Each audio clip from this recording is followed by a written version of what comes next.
caught this on camera. Nothing around there.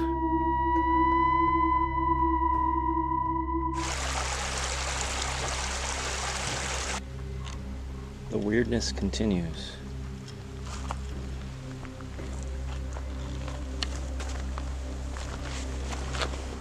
What the hell?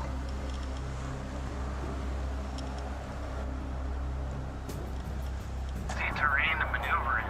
And anywho, I sat there for a minute and I was just thinking, okay, do I go ahead with the fire? And I was like, I'm not scared right now, but I'm also thinking maybe I'm too close to the stream.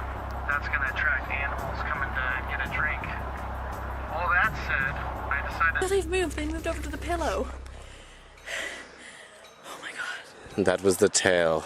People always find peace in forests, as they are closer to nature.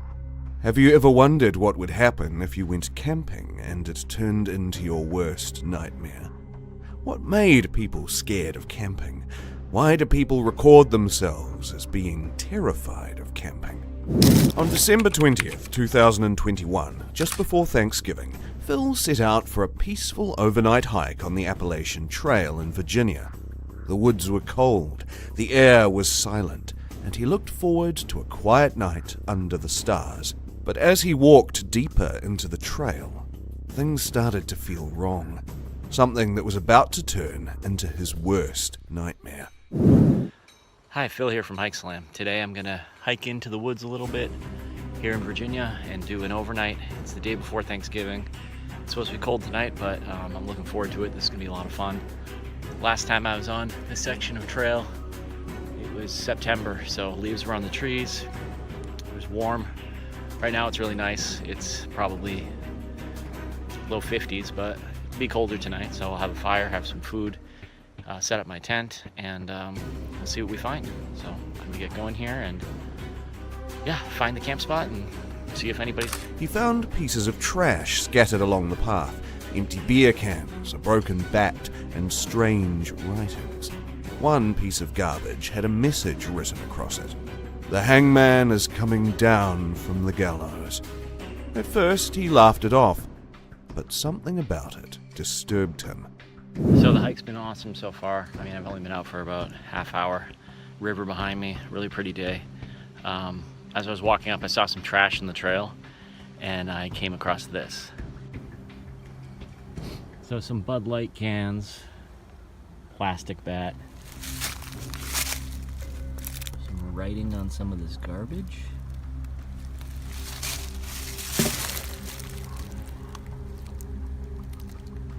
This one. Hangman is coming down from the gallows. Song lyrics. Other weird things. Oh, hopefully I don't get murdered out here. That would totally ruin my day. Well, let's keep going.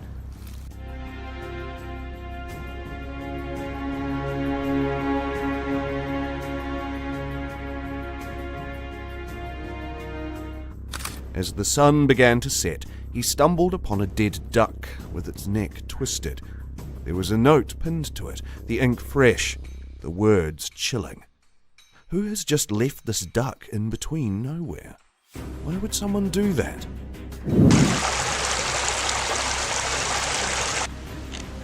The weirdness continues.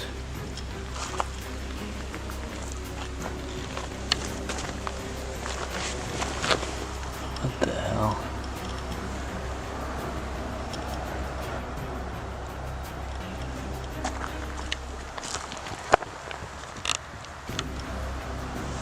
And there's a dead duck here.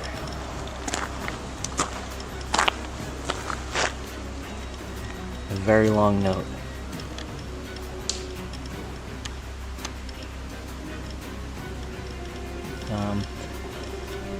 And it looks like it was just put here because it's not wet. That duck is fairly recently killed. Alright. Kind of creepy. The woods, once still, were now becoming suffocating. As he walked toward the river, he saw smoke rising from a small fire. A mysterious man, camped by the water, sat silently on a rock, watching the flames. His heart was racing while explaining all this. Other hikers had warned him about this man, leaving cryptic notes and dead animals. Okay, well that was really weird. So as I was hiking toward the shelter, still considering what I was going to do for the night, these two women were hiking in the opposite direction. They had a little dog with them. They asked if I had seen the guy who was leaving the notes. I said he has a campsite down by the river because I could hear the fire going. I could see where his tarp was set up. He was actually just sitting on a rock down there. They were shocked I was still considering camping out there, but I decided that I didn't really feel like it, and plus they said that they were kind of freaked out and asked if I would go with them and walk past his campsite so they could get back to their car. So I did, and then when I got back to my truck, I went over to the other side of the road, drove up like a Forest Service road, and I'm actually on the Appalachian Trail, just going the opposite direction. So instead of going instead of going south, now I'm going north, but I'm just gonna find the closest camp spot to where I'm at because the sun is going down, and set up camp and yeah, settle in for the night. All right, let's get going. Also, two women, visibly shaken, asked him if he had seen the man, their voices trembling with fear. They begged him to walk with them past the campsite, terrified of what might happen if they went alone. Deciding it wasn't safe to camp there, he found another spot deeper in the woods, hoping for a peaceful night. But the eerie feeling followed him. You know what the deal is, it should be right around the corner. All right, there's the sign for the shelter. And you can see it. You can see it down there, right through the trees. Doesn't look like anyone's there. I'm gonna go down and check it out. All right, approaching the shelter here. There's definitely nobody here. I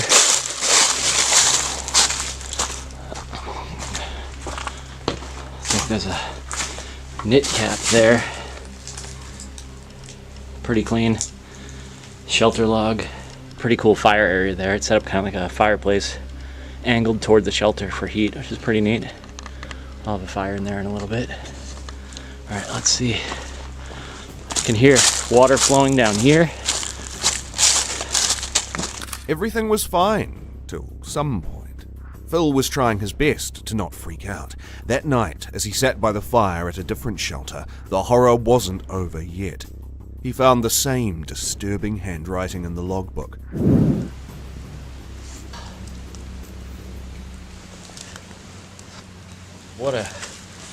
What a crazy day. Oh my gosh.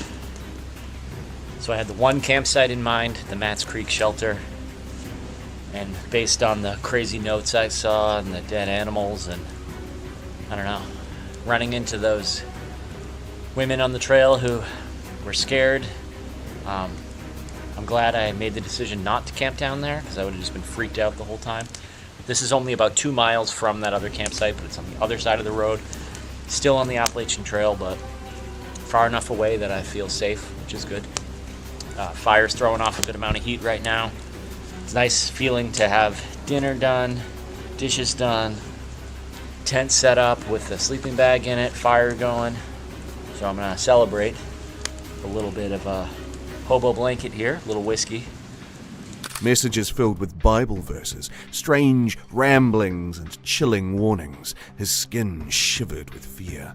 Every crack of a branch, every whisper of wind outside his tent made his heart race. And then, in the dead of night, he heard footsteps. Someone, or something, was at the shelter. Collected wood for others. See Charlie Daniels' Simple Man lyrics, which I used in 2013 Facebook post, and note the rope I found with the silicone sealant can 2 miles south of that. I left it on a stump. In 2018, while I was incarcerated at the Okaloosa County Jail. What the heck?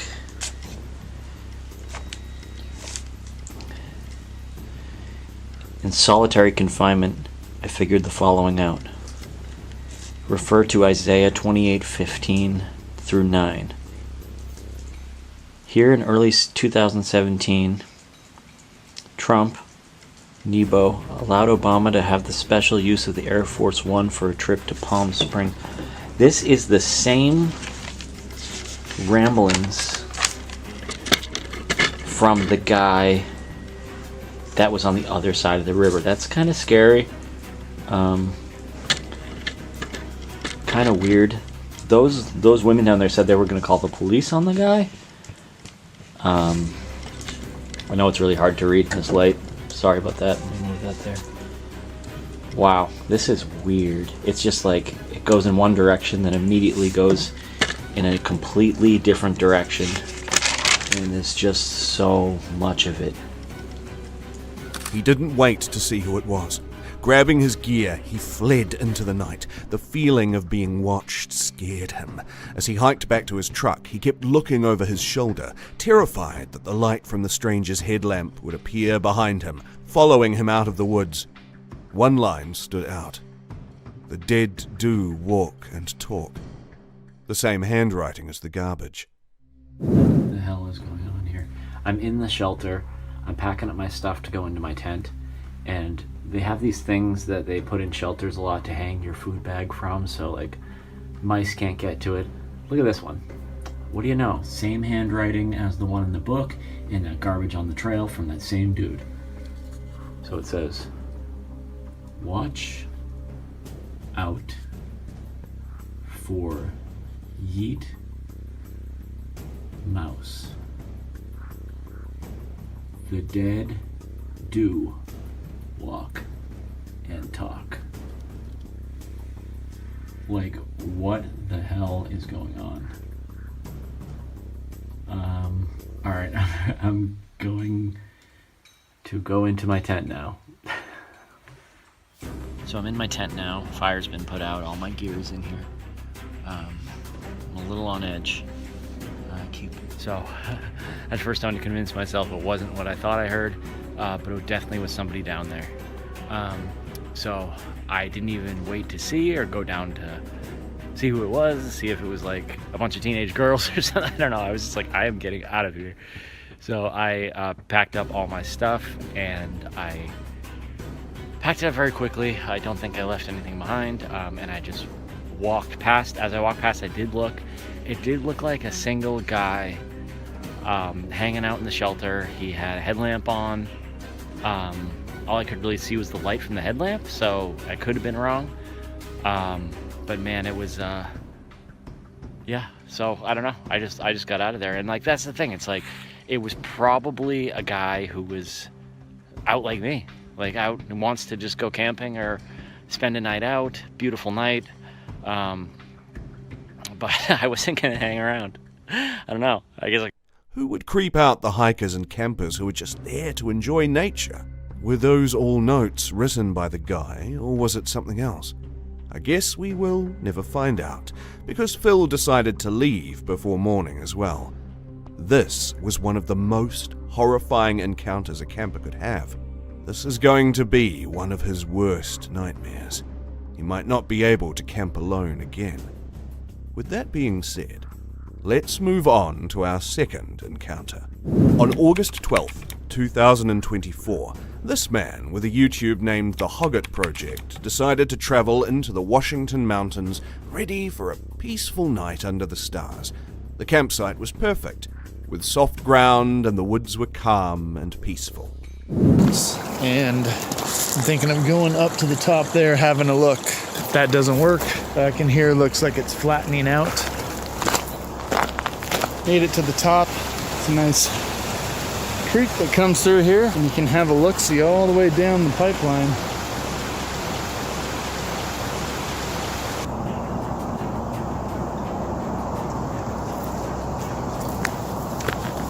So this is a nice little level spot here to pitch a tent, and there's some trees to hang a tarp, and we're just going to kind of explore the area, see what else is around here.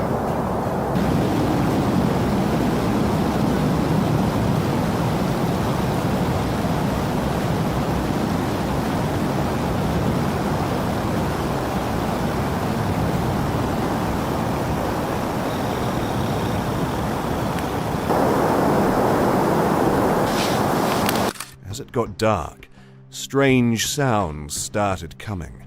He heard branches breaking and heavy steps coming from different places around him. He had shivers running down his spine, but he tried to ignore it, thinking it was just animals. That way, cannot see a thing. And I don't think I was recording earlier, but something made a heavy sound over there. Could have just been some old rotted logs settling. But up that way, a couple miles, there is a camp, but I don't think anybody's hiking this way back down. Anywho, I've heard that the red lamp keeps the bugs away.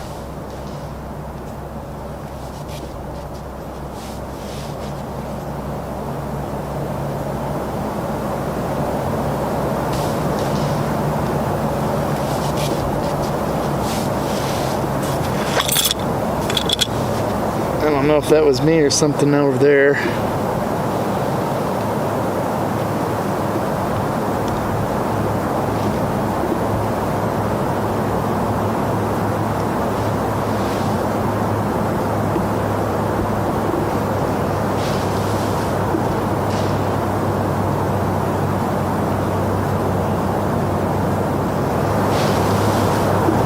Sitting by the fire, the noises got louder and closer. He shined his flashlight towards the creek, but whatever was making those sounds stayed hidden. His heart was racing, and the silence became scary. Then he saw something move near the water. At first, he thought it was a raccoon, but when he turned, he froze in fear. Definitely something over there. Documenting my experience and why I'm leaving.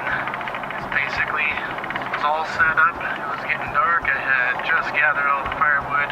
I had run back to the vehicle to grab my Carhartt jacket. Right about that time, as I sit down, I hear some noise. And I thought that my keys have hit the chair a certain way. And as I'm thinking about it, I'm about to go about my business, then I hear behind me where the creek is, about only 50 feet. I hear a couple more loud crunches, and that's when I stand up and I just shine the forest. Of course the noises stopped, and I'm guessing whoever it was, it found a good spot to lay low. I didn't see any eyes glowing back, didn't see any movement, other than I did see a bat, but definitely. His fear came true. Standing by the creek was a tall figure dressed in camouflage, pretending to be like a statue. For 20 long seconds, they just stood there, not moving. His fear grew as he realized it wasn't an animal. It was a person watching him. Terrain to maneuver in. And anywho, I sat there for a minute and I was just thinking, okay, do I go ahead with the fire? And I was like, I'm not scared right now, but I'm also thinking maybe I'm too close to the stream. That's going to attract animals coming to get a drink. All that said, I decided to pack up camp. I was like, I don't know if I'll have fun now. Then the other one out here, and it was really dark back in these woods. Getting all packed up, and once I get out to the road, I just take a quick look up towards where the creek is, and this is where it gets terrifying. And I thought I had pressed record, but it was not recording. But anywho, I've got my low beam on at this point. I think I see something small. Maybe it's like a raccoon or something right there by the water. And as I hit the high beam, this is when I see it. I see something standing there on the side of the road, pretending to be a statue. Whatever this was, decided it was just gonna freeze, and then maybe I wouldn't think it was anything. But as I'm looking in that direction, I'm not even kidding, it looks like somebody dressed up in camo. And they've got their back slightly angled away, I'd say like at a 45 degree. They're standing there about 6 feet tall, looking like a human that I just caught that was probably sneaking up on me. That's all I can think. When I saw what it was, a human, and I kept the light on him for a good 20 solid seconds without saying anything. The fear just kind of washed over me because I'm thinking. Quietly, he packed up and left, keeping an eye on the figure until he was safely gone, leaving the creepy mountain behind. What's what's gonna happen. Call them out like, hey, what are you doing? And they're all camoed out. Maybe they'll just say, oh crap, he caught me, now I'm gonna shoot him. I mean, we're out in the middle of the woods. They say that people are the ones to fear. It's not the animals. That is what happened, and eventually after the 20 seconds, he didn't move, he just kept standing there. So I just pretended like, oh, maybe I didn't see you then. On my way out, periodically I'd turn back, check. Nope, didn't see him, he's gone. And that's that. Very, very strange, and I don't know what the plan was for me if I'd stayed there. It just seems kind of silly. I thought I found a good spot, but yeah, this place is kind of riddled with people. And I don't know what The eerie feeling of him being watched was about to keep him awake all night long, so it was the best decision to leave. Were those ghosts or a human trying to scare him off? Well, he didn't come back to the same mountain again because this encounter was about to haunt him for a long time. Let's move on to our third encounter. On December 15th, 2009, this boy and his friends went camping at Golden Ears, expecting nothing more than a peaceful night under the stars. A fun camping adventure for all your friends sounds very entertaining, right? But things were about to take a horrifying turn. Okay, I'm recording as of now. Okay.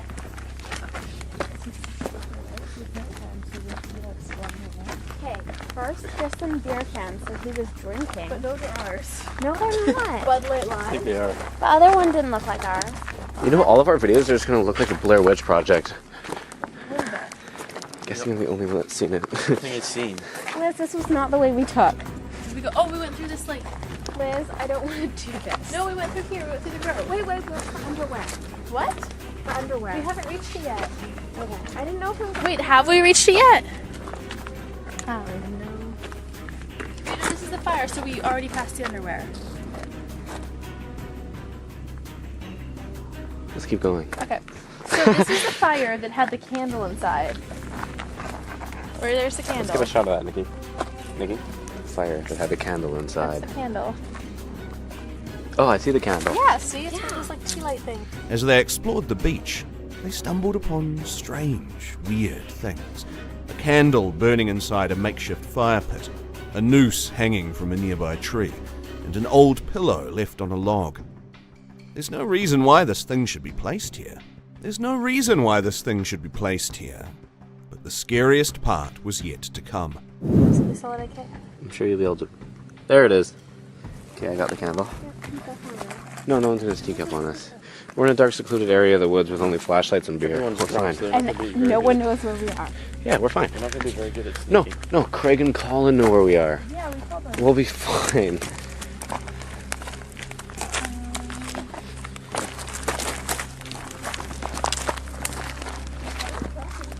We just walked. Whoa! Was not expecting a cliff. Holy f***, the stream is going now. And the water bottle. Wait, wasn't this silly string up there? The wacky string was up there. Yeah, it's over there. Yeah. Oh, I never went over there.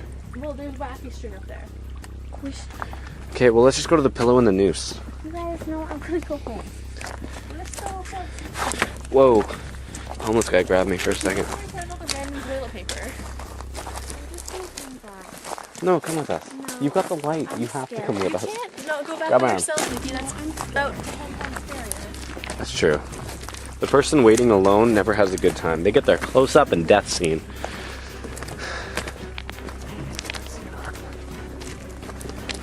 And I'm not sure I can find all the clues myself.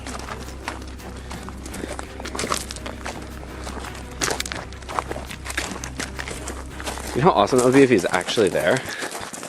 Ow! Your nails have to go away right now.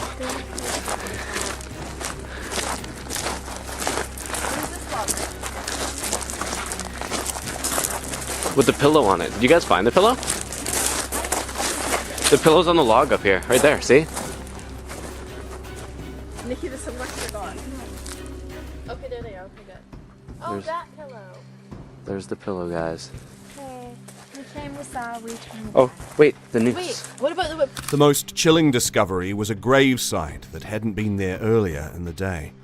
A tombstone with an inscription, "The Final Gift," sent shivers down through this group of friends. It seemed someone's ashes had been scattered nearby. What? It's a small noose. It's the smell of a noose. So, I'm pretty sure I'm going to I have completely picked up. we have Fruit Loops. Really? You didn't eat them? I didn't touch them because you called them before we bought them. What is that?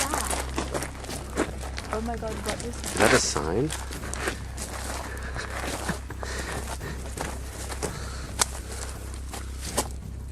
For Mom, 1929 to 1974. We love you. you. Oh my god, wait a minute, one final gift. Oh my god.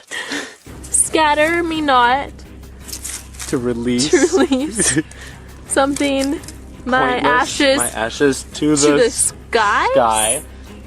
Remember now those years gone. gone That's when probably by when. in the gifts I gave to you. Remember now the happy times, something family ties we shared.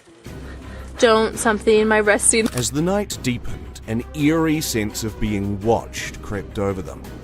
They heard branches snapping in the darkness, and every rustle made them jump.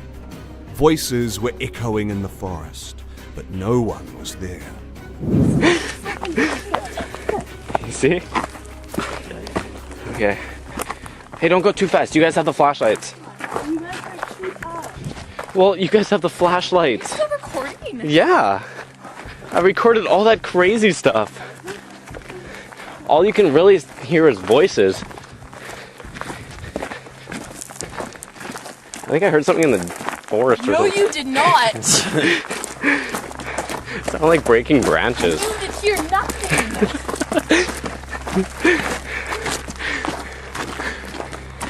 If I was alone right now, I'd probably be shitting myself. Just for the record. I didn't see that before. I don't know. And when I said I thought it was a sign, I was kidding. I meant it was just a piece of metal, and then you actually said there was a death date on it. When we get to the site, when we hit the portal box, and we'll get to You're like screaming. Oh, that's our music. Don't run, but you have the flashlights, you guys. You can see the car.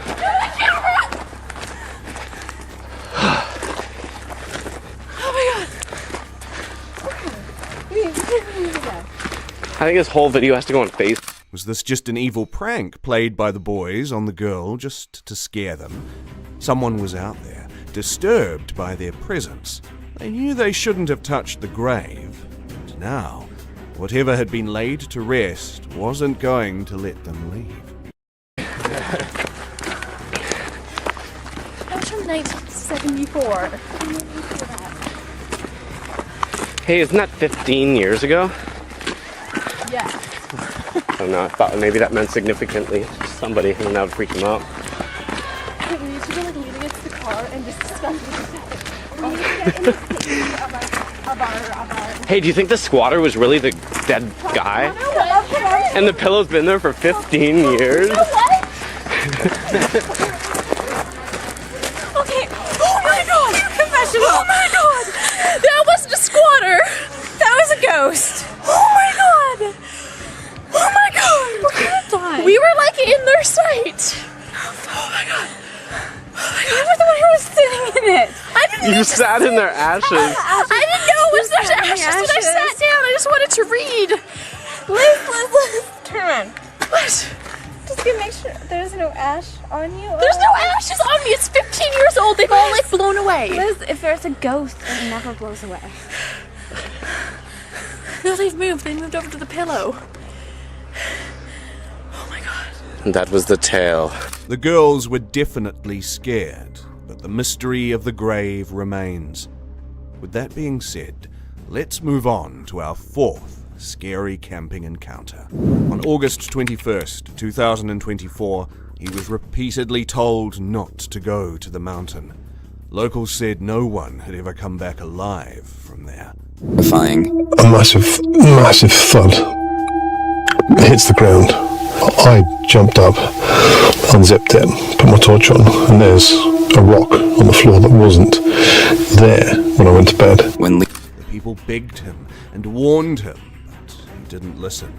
He thought it was just another story to scare people away. Determined and stubborn, he packed his gear and went up to this cursed mountain, alone. A man that told him this. He went, you been camping in the woods? I said, yeah, I just did a little hammock camp. And he says, he went, you're brave. I said, why is that? And he went, people have died before, no one's lasted. I said, what do you mean? And he just laughed. The atmosphere of the forest became eerie. No wind, no animals, just silence. He found a clearing to set up camp, but something felt wrong. The air was thick and a strange smell lingered. When he stepped closer to a large tree nearby, his heart stopped. There, on the rough bark, were dark, smudged handprints. They weren't normal. They were too big, too misshapen, and there were so many, like something had been clawing at the tree in panic. When he caught this on camera, Nothing around there. The cold realization hit him. Those weren't from anyone alive.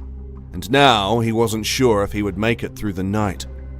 Were those handprints of some human or something paranormal? On the 3rd of February 2009, 3 young male adults, around 24 years old, went camping along the Amicalola River of North Georgia. They were never found, but a Sony Handycam was recovered from their scene of disappearance. It contained the evidence for investigation, and the footage was given to the families of these boys. After 1 year, the family of one boy decided to make this footage public in case anyone could recognize the boys. We go head on up there to that Amicalola. They call it the Jugulbla River in Navajo, but there's no Navajos around here, and the Cherokees, they call it the Amicalola. So that's kind of the name that we go with around here, in these parts. Yep. Love stick shift. So, I guess we're gonna go stop. We're gonna go, our poor ass, we got some change. We'll go buy some beer, a little bit of gas, cancer sticker 10, and, I don't know, we'll see you later.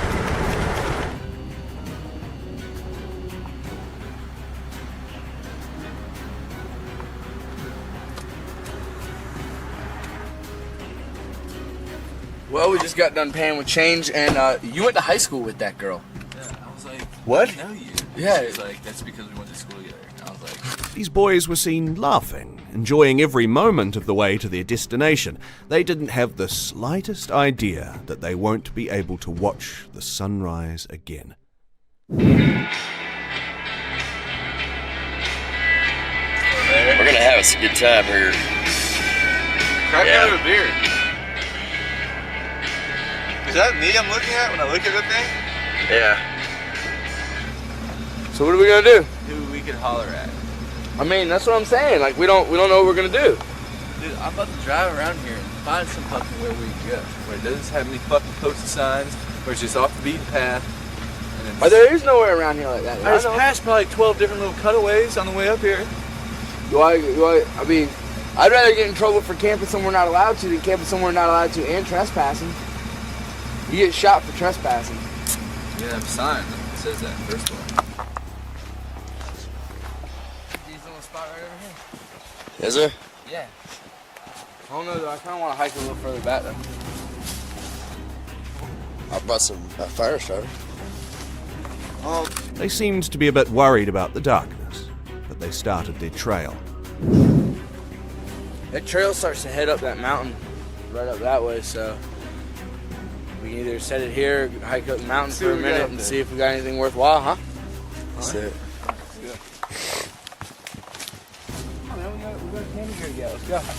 It's like 2 in the morning.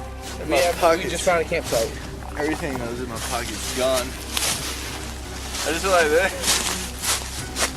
And then I scooted like this, and then I didn't have a balance, and I just went.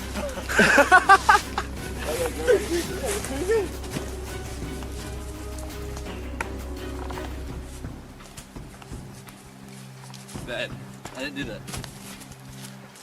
Bad. Is this sear in the bottom? Hey, is that sear in the gun? It's blue? Yes, it is. Yes. Yep. Alright, Greg. They even lit the campfire, but it was the last time they recorded themselves. This right here, my friend? That's right. So light. Last beer of the night. Last beer of the night. Last beer of the night. Last beer of the night. Here you go. Mine's already cracked. I've already taken sips out of it. Guys, to a night filled with change. Filled with unexpected adventures. Filled with last minute decisions and not many regrets. And last second pleasures. Yeah.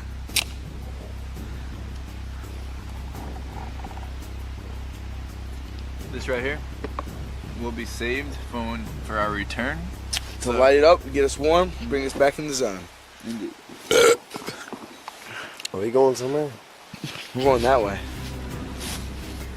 Start walking back. How'd that phone fire? Let's walk that way. It was now the time to walk again in the dark woods from where they might not be able to come back again. You heard it. Let me hear that feeling. About damn near every one of them. About near every one of them. If going camping that one time was camping with the Dugans. What is this? What is this? Ow! That hurt. What the? Let's head back to the homestead. Homestead sounds good. Smoke a bowl by the homestead. White rabbits. They follow me everywhere I go. They are manita. Holy shit, that just freaked me out. just freaked my ass. You see that dude? Hey! It's not about you. Even though your name's Be quiet. He's finally over here and we're like, just be quiet. I know, like, I enjoyed the song.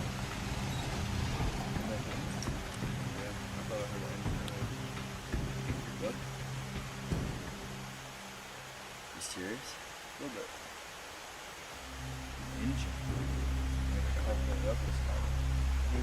I would see light, yeah. Ain't no way the cops can sneak. Yeah, like that's a fucking dude.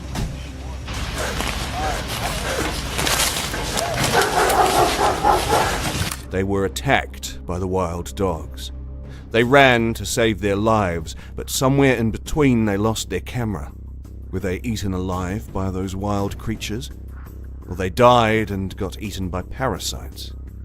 We will never know, but your ideas about hiking might be changed afterward.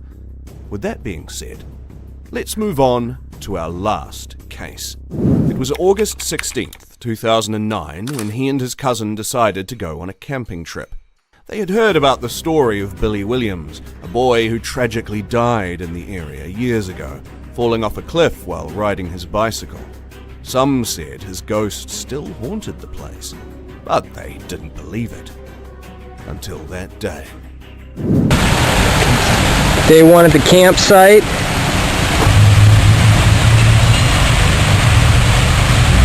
Pretty cool.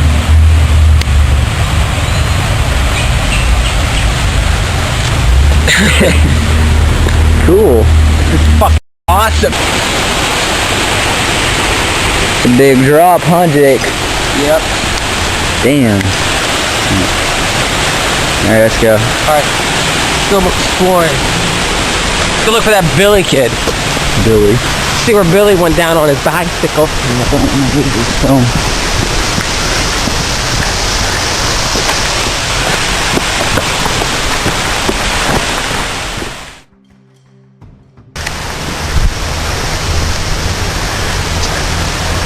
Stay behind fence line, that's what Billy should have did, huh? They were exploring the woods, making jokes about Billy. As they approached the cliff where Billy had fallen, they found the remains of an old rusty bike. Its wheels twisted, frame shattered. A feeling of dread crept in, but they laughed it off. pretending to mock the boy's spirit. Billy, what an idiot that kid was. Come on, get me on by the thing. Be careful, man. You don't want to fall off that cliff like Billy did. Get my shit all splattered up. Look at that, man. That's a long drop. This cat got I bet. Yeah, he did. He wasn't even in the water. He was on rocks. On a bicycle. On a bicycle. 1, 2. Go. Sit down. I'm tired. I've been walking through these woods all day. I know. Ooh. Man, we gotta start a fire soon. It's gonna be dark. Back at camp. That's when Billy's supposed to come out and play us at the dark time. Really? Yep. We're back at camp. Take a break. Tired. That's it. Dude, what's down there? Oh, it's caution tape. I wonder what happened. I bet you that's where Billy went down. Let's go see if there's anything down there. But then, a strange noise echoed through the trees. Their laughter died. They heard footsteps, heavy and slow, but saw no one. They were panicked as the sound grew louder and closer. Suddenly, a cold gust of wind rushed past them, and a voice whispered their names. Alright. God. Hey, this is the old crime scene right here. I don't understand why the bike's still there. You see it? Let me zoom. Look at that cliff behind you, man. That's a long fall. Dang. Man. Dude, look at that. I know, man. He got smashed up on the way down here. Whole wheels off. I wonder why it's still down here. You should have took that in for evidence, you would think. Or Billy gets pissed if we fuck with his bike, man. I got something for his ass. Alright, this thing is not doing it again. Fuck you, Billy! Bildo.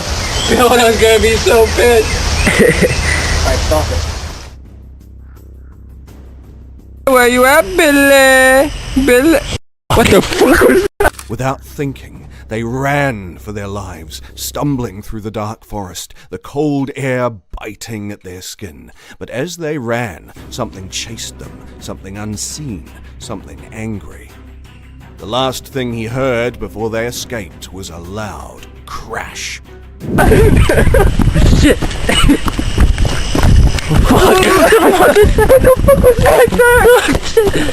Go, go, go. Oh, watch out, watch out! Oh, I just know. God. What did you do? Oh, what the fuck was that? Who was that? Ah, what the fuck is that? I don't know. Let's get the hell out of here. Let's go, let's go.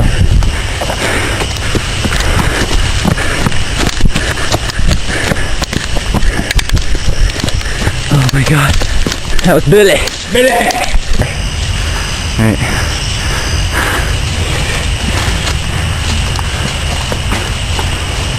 Where's your flashlight? Can't see. What was that? Oh shit.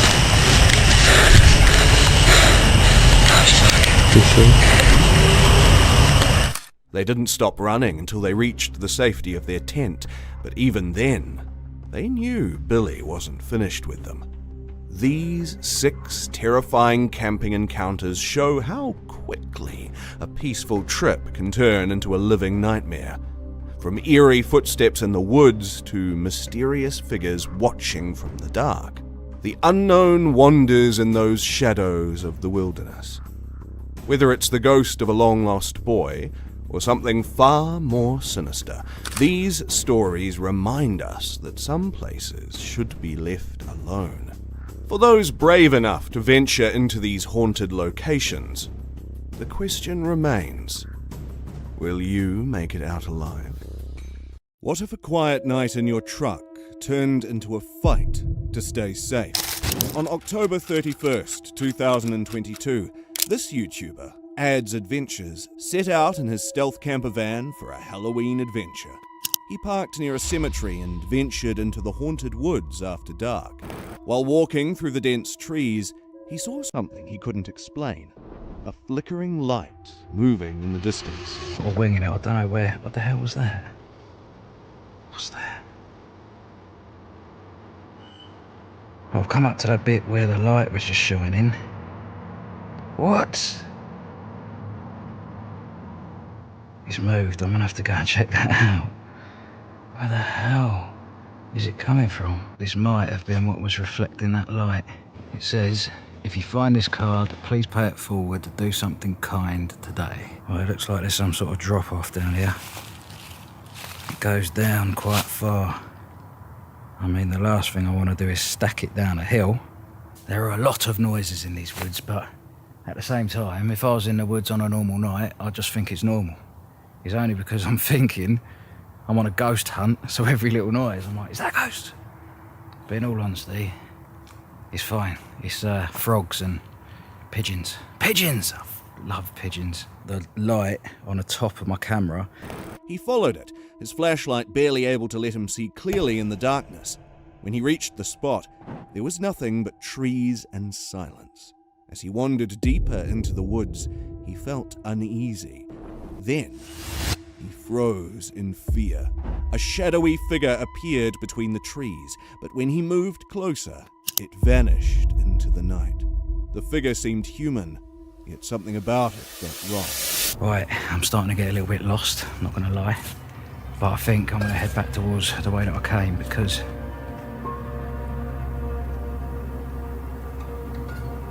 I swear I keep seeing someone. Hold on.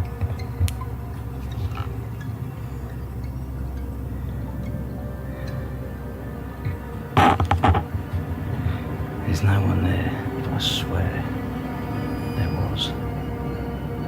I think I'm gonna go this way, to be honest with you. What the hell? That is a person. I'm not even joking. The realization hit him. He wasn't imagining things. The woods were eerily silent. He hurried back to his van, locking the doors behind him, but the fear stayed. What the f***? I can't see anything. Oh, what was that?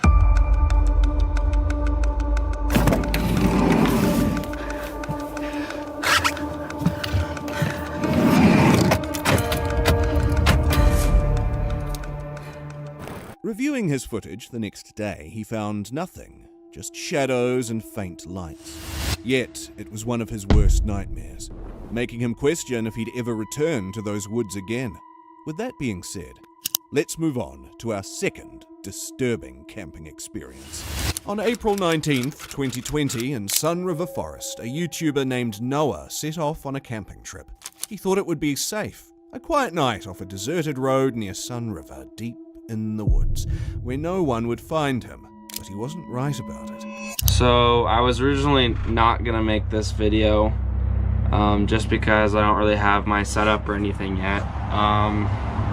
But a few days ago I was camping in Sun River, and what I thought would be a good location to pull over to the side of the road in like this forest area and sleep, which I thought no one was really around, turned into someone trying to creep on me, creep in my truck while I was sleeping. So, and I got some GoPro footage of it. It's kind of hard to tell, but you can kind of hear it in the background. But yeah, didn't really record after I got out and stuff. I'm currently sleeping in the back of my truck right now. I don't even know what time it is, and there's someone walking around my truck right now. If you can hear that, it's pretty loud. He's been walking around for like 20 minutes already. My gun's in my cab though. As soon as the sun set, he awoke to faint sounds around his truck, soft footsteps brushing against the gravel. At first, he thought it was just an animal. Then he heard something scrape along the metal of his truck, slowly yet sharply. I don't really know what to do. I'm a little freaked out right now, and it's like pitch black outside, probably like 2 in the morning, and he just keeps walking around.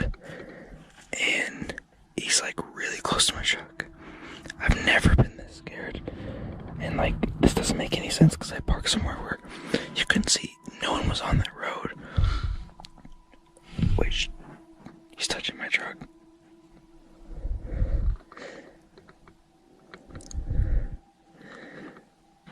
He's literally touching my truck.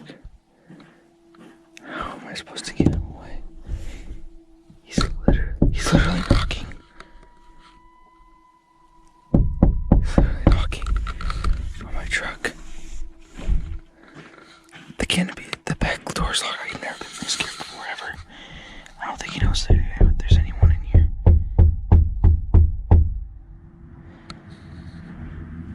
I'm so scared right now. He dared to look out, only to see a shadowy figure inches from his window, running a finger along the glass, peeking in as if keeping an eye on him. He held his breath, too afraid to move, as the figure kept moving around, scratching and dragging fingers down the sides. He knew it was not going to leave him alone at night. I should have brought my gun back here. He keeps walking around. I don't get it. I'm like, how is he not? I've noticed. Doesn't make any sense. I'm gonna try to see if he goes away eventually. We'll see. He's literally peeking through the door right now. I've never been this scared ever. So, the current time is 2:30 in the morning right now. He's still walking around my truck. I'm gonna try to see if I can flash my light to get him scared. So he runs away. There he is. Oh my god. Morning light revealed the scary proof. Smeared handprints, long scratches and deep marks around the doors where it had tried to get in. Whatever, or whoever it was, they hadn't just found him, they had tried to reach him. So I'm back home. This is the day after. He was trying to peek in my truck quite a bit with all these marks. I didn't even notice until I got home. Handprints there, a lot of scratches, stuff like that.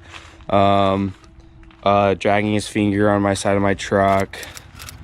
Looks like to be trying to get inside my truck. That's really all I could tell from when he was walking around. That's new. Don't know how that got there. More handprints trying to get in my truck. At least the back canopy was locked, but yeah, that was the result. So that was probably the scariest camping experience I've probably ever had in my entire life. So yeah, well. What was it? Why was it trying to get in the car? It's hard for humans to make marks like that with their bare hands, so was it some paranormal creature?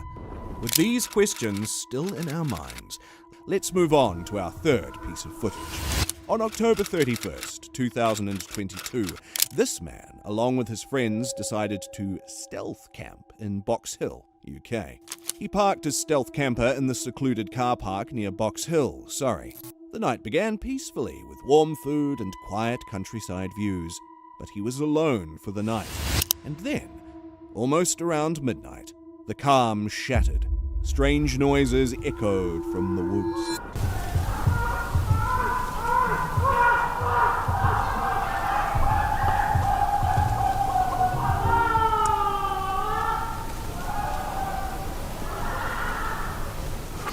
I don't think I'm going to be getting much sleep tonight. There are people about 100 meters away, blazing music out. At least some good songs anyway. And some people screaming. Wish me luck, everybody. A mix of faint whispers and rustling, impossible to trace. Alone in the dark, every sound felt heavier, more deliberate. He tried to sleep, but the sounds kept terrifying him. It felt like something, or someone, was watching. At one moment, he froze, swearing he saw a figure in the trees. You probably wouldn't believe that it is actually 7:30 and it's pitch black outside. Decided to get the gas stove warmed up just to take the chill out the air and get a bit warmer because it's freezing. Right now it's 1 degree, and it certainly felt like that in the middle of the night. Morning light brought relief, but he couldn't shake the feeling that something sinister had joined him in the woods. Moving on to our fourth terrifying camping encounter. On September 15th, 2022, CJ Faison went for a paranormal investigation at Burnt Bridge. CJ Faison and Chris Baird spent a tense night investigating the infamous Burnt Bridge, known for its eerie paranormal activity. Around midnight, something chilling happened. While attempting to settle inside their van, the quiet was broken by the sound of the van shaking. Yeah, it's on. Okay. Oh, yeah. Come the fuck on, for real. What was that?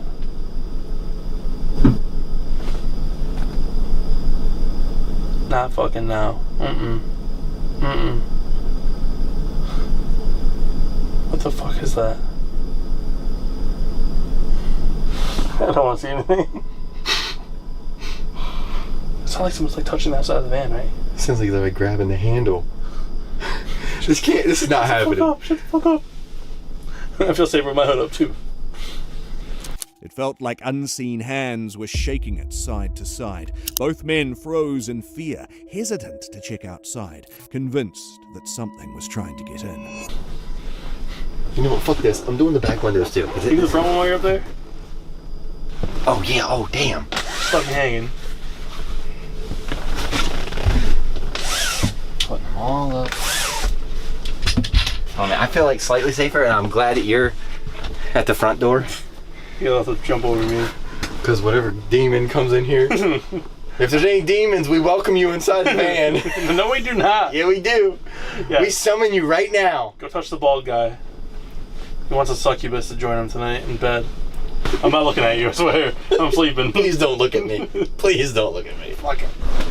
Later, CJ stood on the bridge, calling out to any spirits.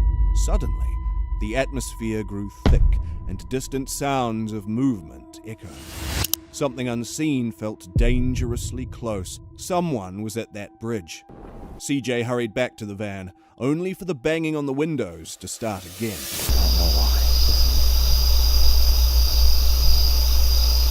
I can barely see him. I can't even see him with my eyes, so. Oh! Fuck me! What was that? Okay. The source was invisible, yet the noise was never ending. Something sinister was trying to get them out of that place. So it's not the van. Fuck! What are we doing right now? I'm getting to my fucking floor is what I'm doing. Come on, man. There's got to be somebody out there with us. There's got to be somebody, right? You going out there and look? Because I don't. No, I'm fucking laying in the floor. I'm not getting the fuck up until the fucking morning, Chris. What the fuck do I do with the camera? By morning, both of them were shaken but unharmed. They left with a deeper respect for Burnt Bridge and the sinister forces that call it home. With that being said, let's move on to our next horrifying camping encounter. On April 10th, 2020, on a chilling night in Two Harbors, Minnesota, Maverick, a truck camper and fishing enthusiast, decided to spend the night near Lake Superior in Two Harbors, Minnesota. His plan was simple: get a good night's rest before an early morning of fishing. However, things took a disturbing turn during the night. Right. Sock soda's empty. Time to get in bed for the night and put that sock back on.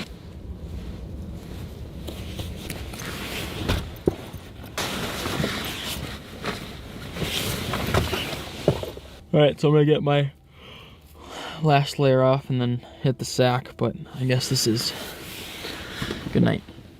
See you in the morning.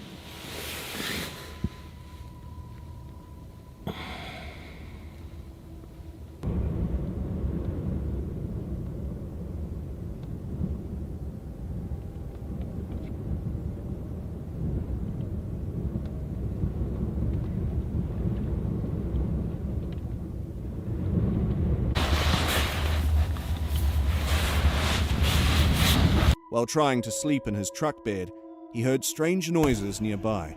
Initially, he thought it was just the wind or some late-night wanderers, but the sounds grew louder. Suddenly, there was the unmistakable sound of gunfire, followed by a ricochet that echoed close to his truck.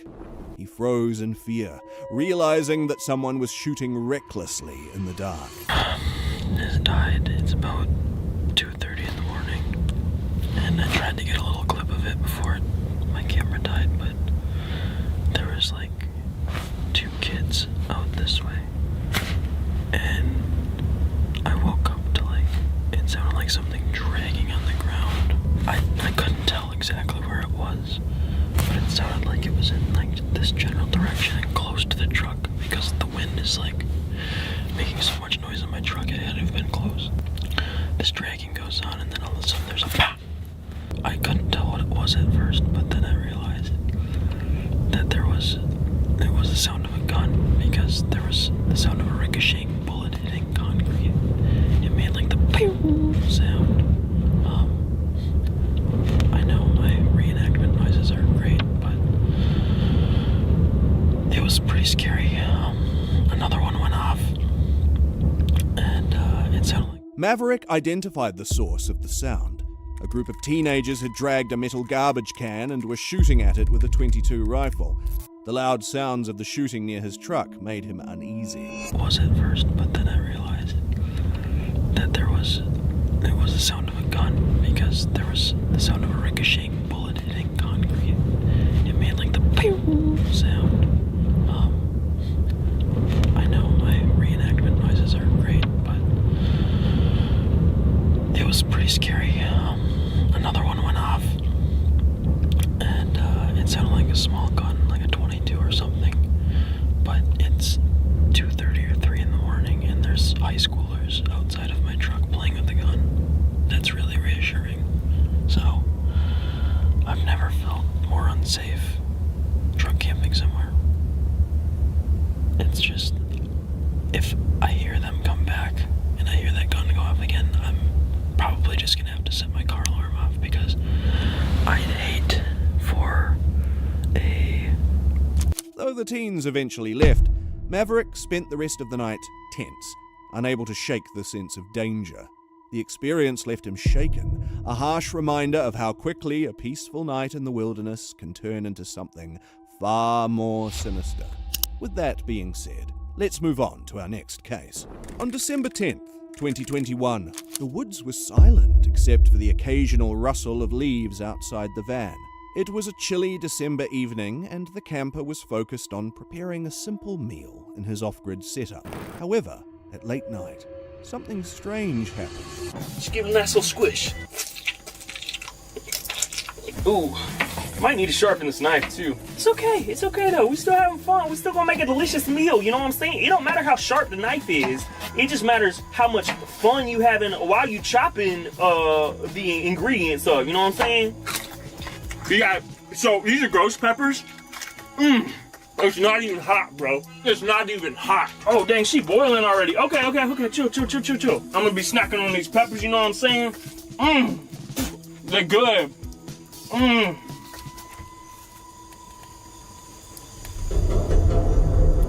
I just heard something outside. Hello?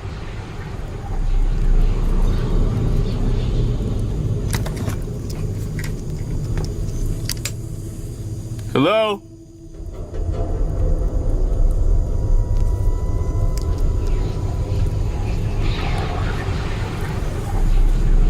I could have sworn I just heard something outside. Millie, can you go check on that for me, please? A noise came from outside the van, faint but distinct, as if someone or something was out there. His dog, Millie, seemed uneasy but didn't venture outside. Trying to brush it off, he returned to cooking. But then, the camera securely placed on the counter suddenly fell. There was no reason for it to move. Okay, we're just gonna pretend like that didn't happen. You know, as long as it doesn't happen again. Whoever's out there, I'm making dinner if you want any.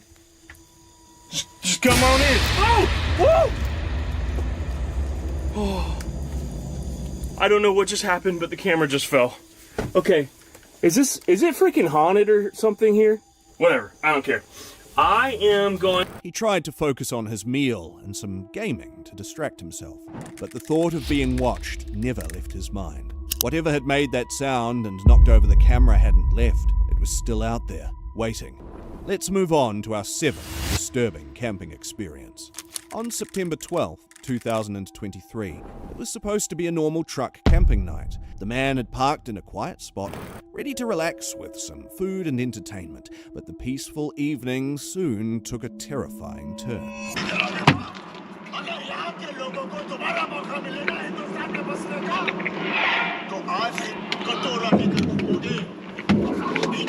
While preparing his meal, he heard an odd noise outside. It wasn't the usual sounds of nature.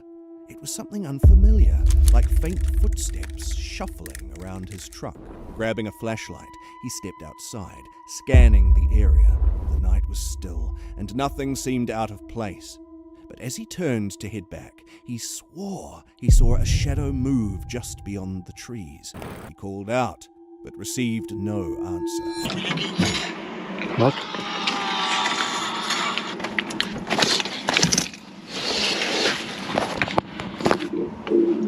What is this?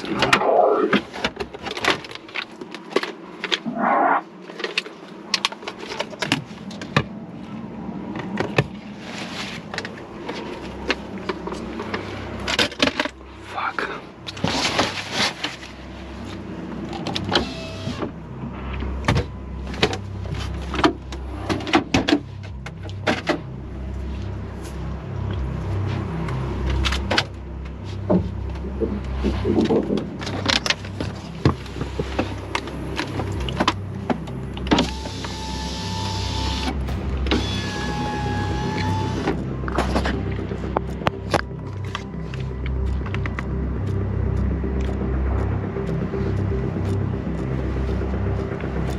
He tried to divert his mind, so he returned to his truck. He locked the doors and turned the volume up, hoping to decrease his tension. But after some moments, the strange noises returned. This time, it sounded closer, like something brushing against the side of the truck. The rest of the night passed slowly. The noises faded, but the eerie feeling stayed. When morning came, he found nothing unusual around the truck. No footprints, no signs of visitors. Just the terrifying memory of the night before. With this eerie camping encounter coming to an end, let's move on to our next footage. On October 17th, 2024, camping in a burnt forest near Flagstaff, Arizona. Larry set up his camper in the quiet, burned forest south of Flagstaff. As he prepared dinner, he started to hear noises outside, crashes that distracted him. Something made a loud thud nearby, and his dogs began growling, clearly terrified.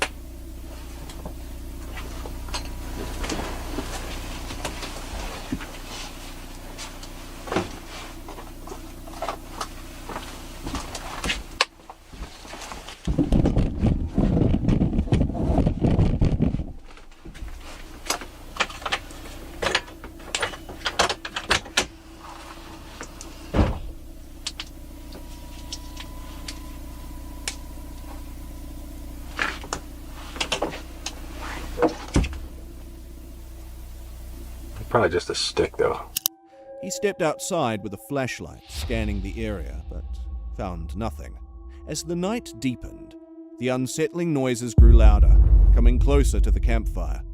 Each sound felt deliberate, as if something was all around his campsite. A cow or a coyote or something. Like, I just want to see something that I could know that it was it, just so I can just drop it. Like, I'm trying to sit up. The dogs are fighting.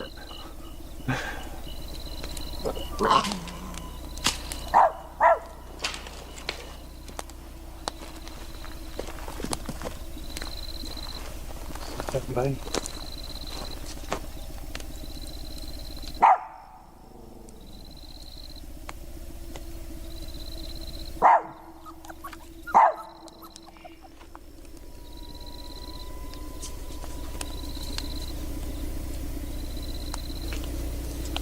Hi.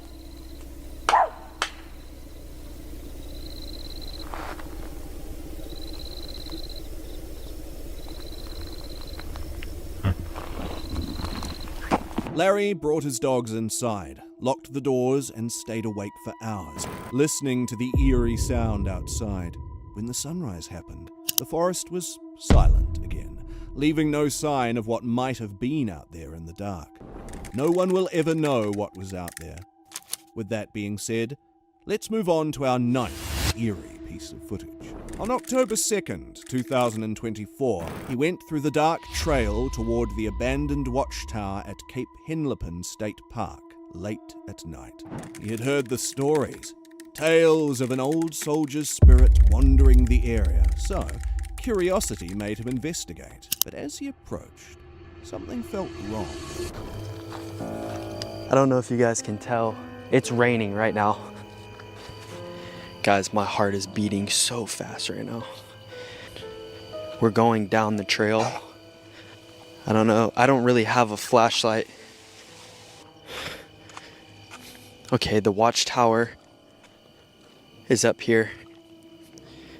I'm gonna show you guys Stella so you can see her, how she's reacting right now. He started recording, and his voice trembled as he described the atmosphere. The energy here feels heavy, he said, while looking at his dog, Stella, who was unusually disturbed. The rain only added to the horror of that place. The closer he got to the watchtower, the darker it seemed. But the watchtower is over there. I don't know if you guys can see it. It's raining right now, and this is the...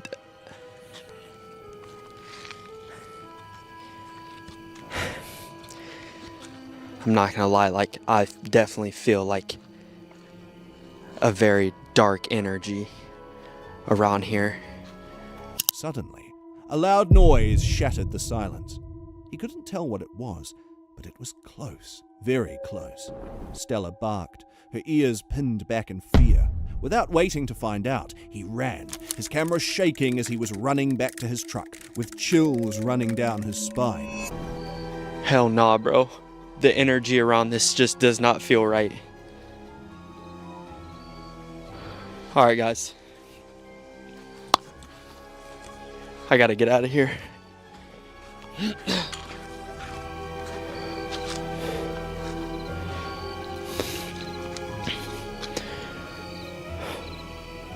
What was that? Shh. I'll run. He claimed that he would never go back there alone, ever. Even now, he couldn't forget the watchtower and the chilling energy that seemed to cling to the air around it. Was it the soldier's spirit, or something far worse? Moving on to our last disturbing camping encounter. On May 26th, 2010, 4 friends, Tom, Jeremy, Trevor, and Bradley. The video recorded are camping at the usual spot on the lake. This is the typical spot where this group of friends hang out together. Little did they know it was their last time hanging out like this ever again.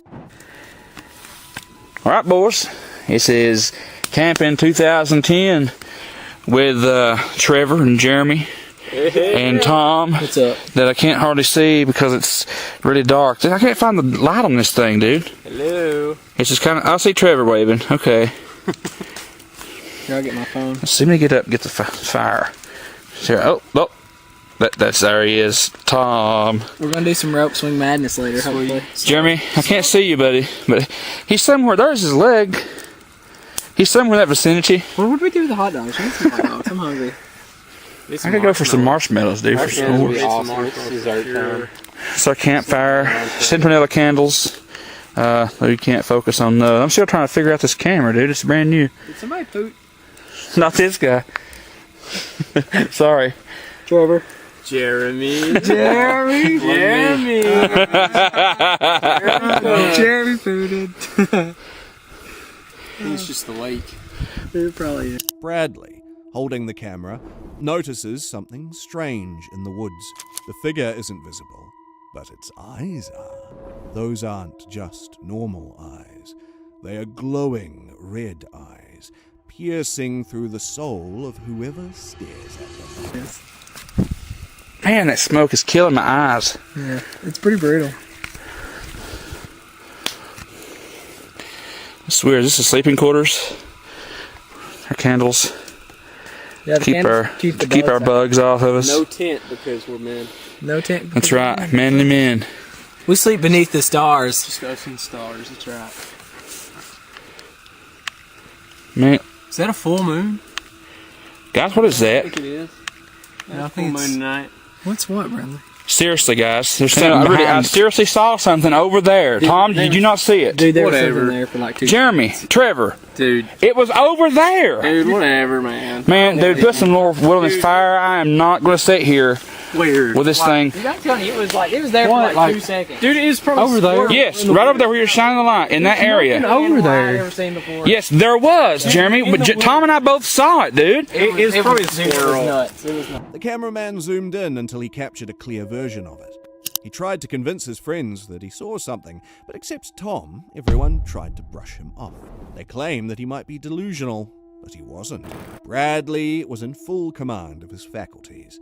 What he just witnessed was something beyond paranoid. I don't know, man. It's not a squirrel. What'd you say it was a squirrel? But okay. Okay. A woodland creature. Okay, what squirrel would look like that, Tom? It's an animal. Okay, We're in the you know, woods. don't Go lose. figure. Fine, don't lose. Hey, Tom, guys. What? Oh my God. What is that? That- There- oh my- That's it. That's it. Oh my gosh. Oh. What is it? I don't know. Oh, it's coming. It's coming. Oh my God. Oh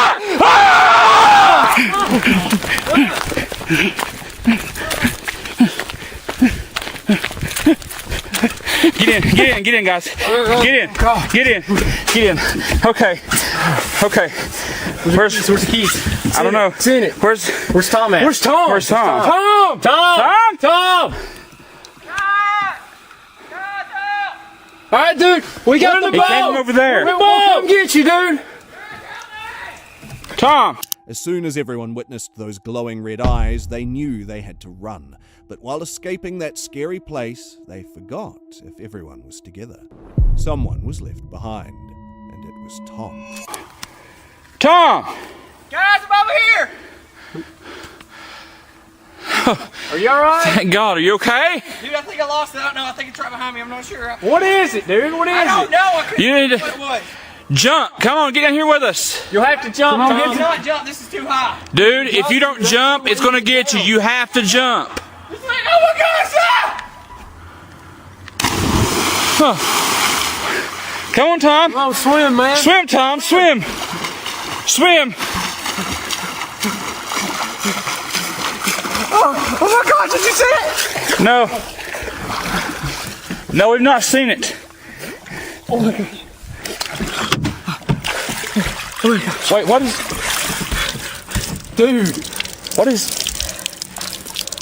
Oh my gosh, dude! Did you see that? Thank God you're true, man. That's the same thing we've been seeing. That's it. Let's get out of here. Let's find out what that thing was. Dude, it's right up there. Look. Sorry, man. Why does it keep? We gotta go, like, right now. Oh my God. Now. What? There it is. Dude, you see it? Do you see it? No, hold on. Dude, if we get this on camera... There it is. That's it. Dude, why does it keep chasing us? I don't know. Oh, my goodness. That is... Dude, Oh, my I think it's about gosh. to jump in the water. Are you serious? Oh, my... Tom had to jump in the lake to get to them quickly. He had no idea how he got up there. While they were just about to run out of these woods again, they noticed the red eyes still following them, and now its figure was quite visible too. It was a giant, and it was after them. Gosh! Go! What the heck? It's chasing the boat, Tom! Go! Oh my goodness. Go! They activated their boat, but it looks like those eyes won't stop chasing them in their nightmare as well. These truck camping encounters remind us that the Earth holds more than just natural beauty. It can also hide terrifying secrets. From shadowy figures to chilling noises, these moments are proof that not every night under the stars is peaceful. Which of these cases would haunt you the most? What would you do if the quiet woods suddenly turned into your worst nightmare? These campers found out the hard way and caught it all on camera. On November 28th, 2021, in Dartmoor's Great Links Tour, around 7:33 p.m. With his heavy backpack, he climbed the foggy paths of Dartmoor and finally reached the summit of Great Links Tour just before sunset. The air was still, the silence broken only by the sound of his boots. The weather was cold. He chose a spot to set up his tent. So I'm just going to have a little bit of a reposition now. So I'm going to unpeg it, move it around just so I've got enough room when I get in and out of my tent. It's the beauty of the freestanding tents.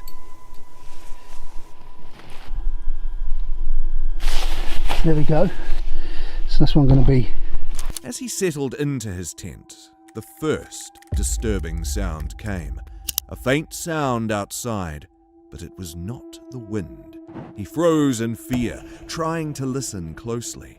Then came the soft thud of hooves against the ground. Dartmoor's ponies, he thought. But something didn't feel right. Something far more sinister was surrounding his tent. So Great Links Tour all to myself. It's so eerie here tonight, it's so still. And it's just coming really, really foggy.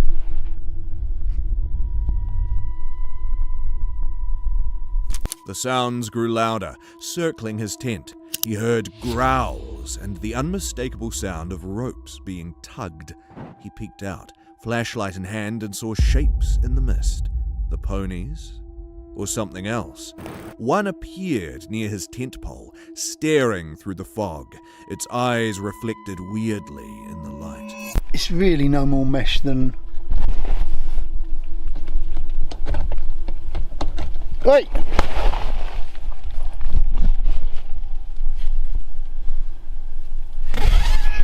Someone eating my poles. What are you doing? Don't eat my poles. Oh yeah, I was saying it's about the same amount of mesh as my Cloud Up 2, and I've used that through the winter. Fine. God, that made me jump a bit. I think he's still out there. Boy's mate now. Can you believe this? Go away. I don't want you over here. Go on. Go on. He tried to focus on his book, a collection of Dartmoor legends. One story, The Black Phantom Pig, told of Judge Jeffreys, who was said to haunt the moors in the form of a ghostly pig. The thought made him uneasy. Suddenly, a sharp sound jolted him, a snap like something breaking. His tent ropes? Chills ran down his spine. What was that? It's time for Dartmoor Legends. A couple months back, I went out with the patrons, Chris and Paul, and I read a story and it had a pig in it, and it went down quite well. Chris especially liked it. Well, here's another one. This one tonight is called Judge Jeffreys and the Big Black Phantom Pig. George Jeffreys, listening to the horses, I've calmed down a bit about the horses now. The pony, I keep calling them horses, they're ponies. They're not quite so inquisitive now. Touch wood. When I've got all my lights and that off and I'm just sat in it, it's not actually dark. It's quite light coming through the tent. So there must be a moon out there above that cloud somewhere. The mat is quite comfy. Perhaps the larger one might have been a bit better, because even though I'm not falling off the end, it doesn't feel quite wide enough. Now, it's not been an issue, but I just feel like I'm perched on the end of the bed. Do you know what I mean? The trekology. He grabbed his flashlight and stepped outside, but the mist made everything feel smaller and closer. He saw nothing, only the faint shapes of rocks and ponies in the distance. He called out, "Go away!" But would it go away if he asked them? It's morning, 6:23. Still dark. I slept like a log. I was warm all night, comfy. It's a nice comfortable mattress. Just got out for a pee. Another fault with this tent, when you open the door up, the door flaps in and you get like a wet, cold face full of wet, cold door. And then the roof bit comes over like halfway across the door, and then when you play with the zip, all that water on the top runs and then drips down into the tent. That's a bit of a pain in the arse. So the roof capping, whether you can keep that attached and still be easy to put your poles up, I should think it would be. It's not an issue, but if it was raining, you want that attached. Why they can't just attach it, I don't know. And then it's just the door issues. The doors are an issue. As he tried to sleep, a loud grunt and a shuffle startled him again. This time, it was right outside his tent. He held his breath. Something heavy brushed against the tent wall, then stopped. Minutes passed, feeling like hours. Then, silence. I'm just packing down the tent at sunrise and getting out of here. He said, I'd love to see you struggling with this in the morning, getting all that stuff in that pack. So let's see how easy that is. It's amazing to think, isn't it, when you look around all this gear and this little shelter, it all fit into this backpack carried on my back. It's good, isn't it? Right, so I'm going to start packing my stuff down. I keep everything in my tent bag. So by dawn, the mist had lifted slightly. He packed his gear, the eerie quiet now heavier than the night's noises. As he left, he glanced back at Great Link's Tor. For a moment, he thought he saw something in the distance, standing on the ridge, a black shape, watching. But he didn't stay to find out. there we go. Backpack's on. Yeah, that's how you leave your campsite.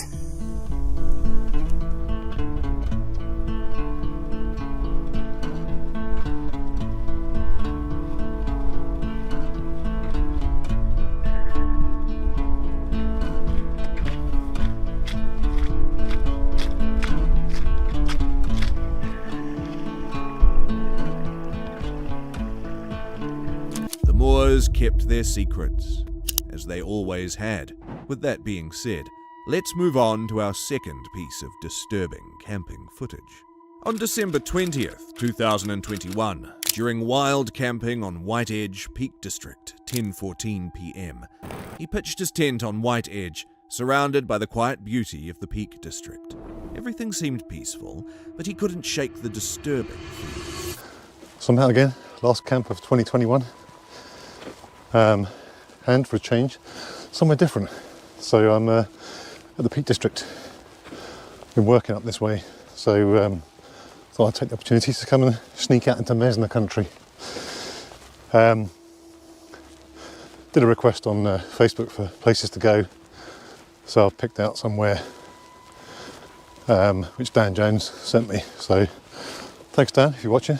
Around 10:14 p.m, the first eerie, disturbing sound came. A low, guttural growl, distant yet unmistakable. He paused, holding his breath. Was it a deer? A fox? No, this was something different. He turned off his stove, the faint hiss replaced by a silence. So I've had a couple of unsuccessful attempts at doing night lapses. I think the moon's too bright and there's too much ambient light in the area for it to come out any good. But I might give it another try later on, stick the power bank on it. I had the power bank attached earlier on because the batteries are just dying quite quickly in the cold. But then my phone started to die. So I went from 10% down to 1% quite rapidly. So I swapped it out.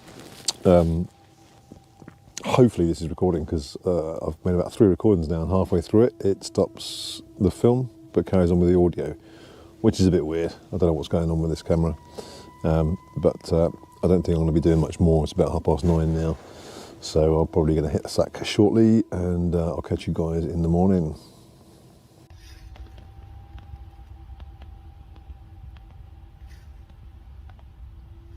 Right, so I've heard deer, I've heard foxes.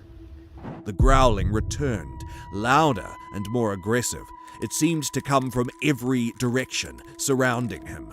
He scrambled back into the tent, zipping it up quickly. The thin fabric felt like his only shield. I don't know if you heard that. I'm not sure if the camera picked it up, but God knows what it is. It's quite a weird guttural sound. I'll try and boost it on the edit, see if you can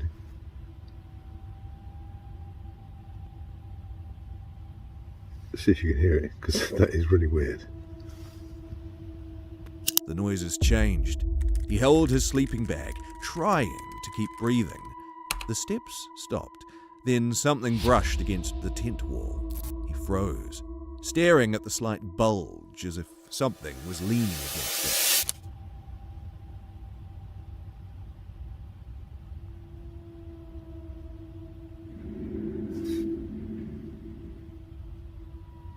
Did you hear that? That's quite eerie. It does not sound like a deer. Definitely doesn't sound like a fox.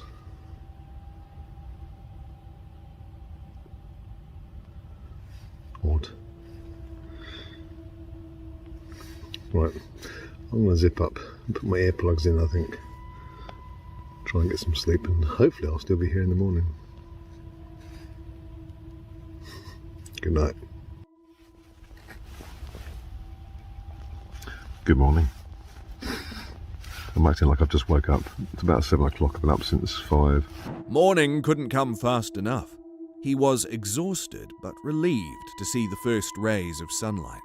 As he packed his gear, he found deep scratch marks on the ground near his tent. Whatever had been there last night wasn't a deer or a fox. So I'll show you that, and you can tell me what you think in the comments below. So basically what I've done here is, this was the original ram's hook clip that broke. You can see there, the 2 hooks just snapped off in the wind. It's just not up to it. Awful design, cheap. So I've left the 2 cords on the doors, and what I've done is I've got these very small carabiner clips. So they now clip to the original string that was on there. Guy outline attached to the top here. I know a lot of people attach it to this, or one to each part, but I don't see any real benefit to that apart from having 2 long strings sticking out. So not ideal as far as I'm concerned. But these work for now, and I'll also be getting the Z-Pax ram's horns soon as well, because everyone knows a Dave is bringing me one over from the States. The Peak District had given him an unforgettable final camp of 2021, one he wasn't eager to repeat. The growls and footsteps still echoed in his mind as he walked back to his car, leaving White Edge and its secrets behind. Moving on to our third disturbing camping encounter. On July 27th, 2022, in Bradford, West Yorkshire, the woods in Bradford had always been this camper's favourite camping spot. Quiet, sheltered, and seemingly perfect. But this time, something was different. The camper arrived to find the area trashed, with burnt mattresses, broken branches, and scattered rubbish. The peaceful site was no longer the haven it once was. Little did he know this place was now covered with the secrets he was about to witness. Last time I was down here about 3 months ago, so I haven't been down since then. And obviously, get off. People just fucking ruin it for everyone, don't they? It's a right shithole. Right, I'm gonna get cleaned up a bit and get set up.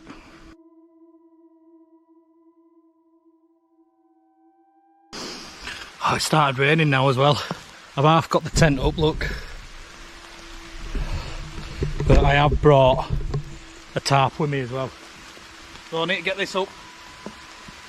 After cleaning up, he set up camp.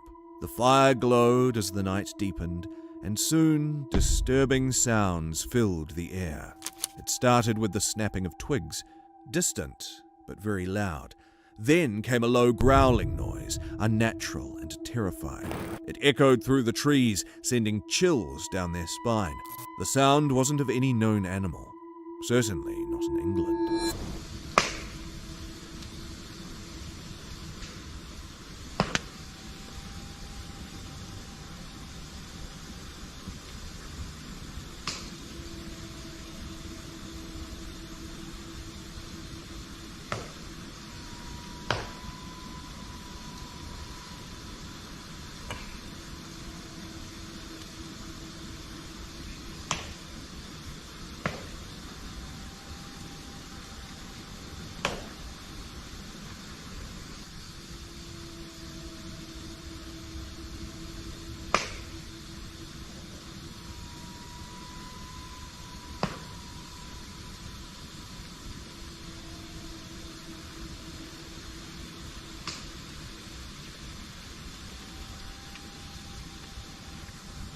I had all sorts planned tonight as well.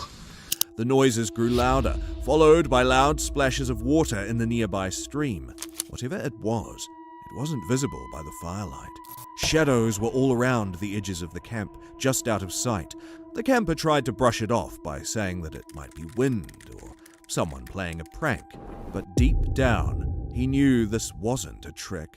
Something sinister was trying to disturb his peace of mind.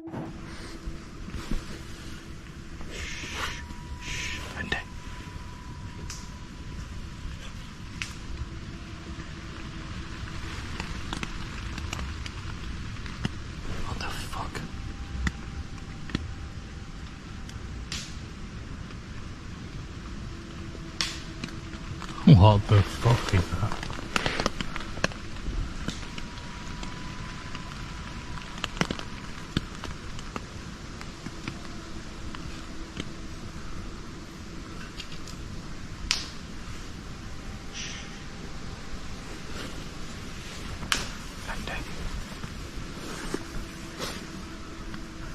What the fuck is that?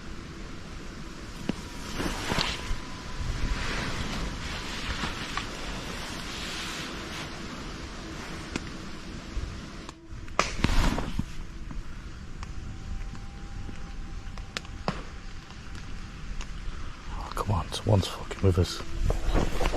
Someone's got to be fucking with us, haven't they?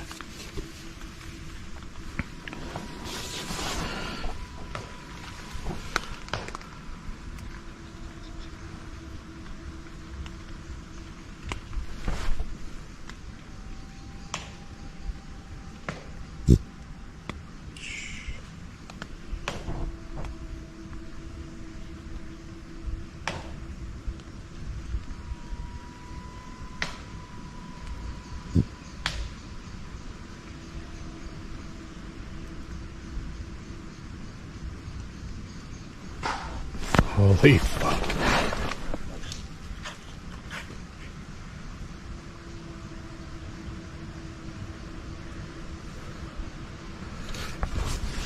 A strange light appeared, hovering briefly by the hammock.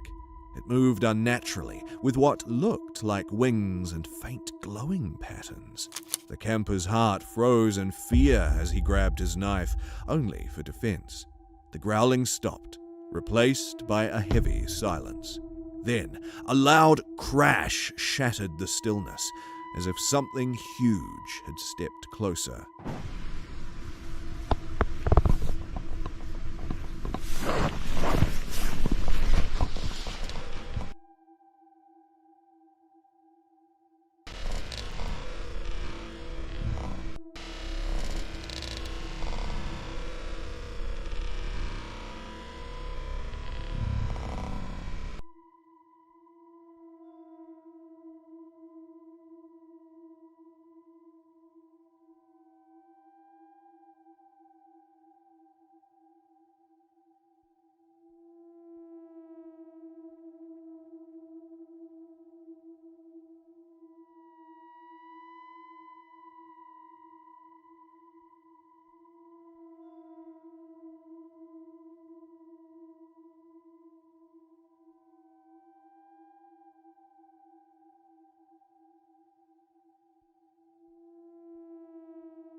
Not even moving.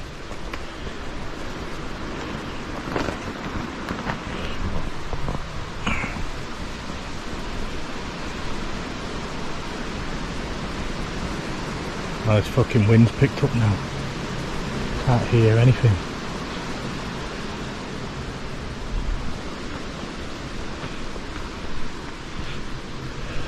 Fuck, is it just wind or what? Am I paranoid?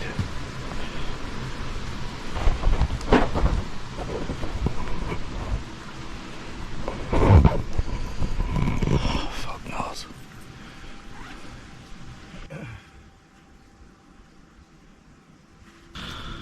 I think my mind's playing tricks on me.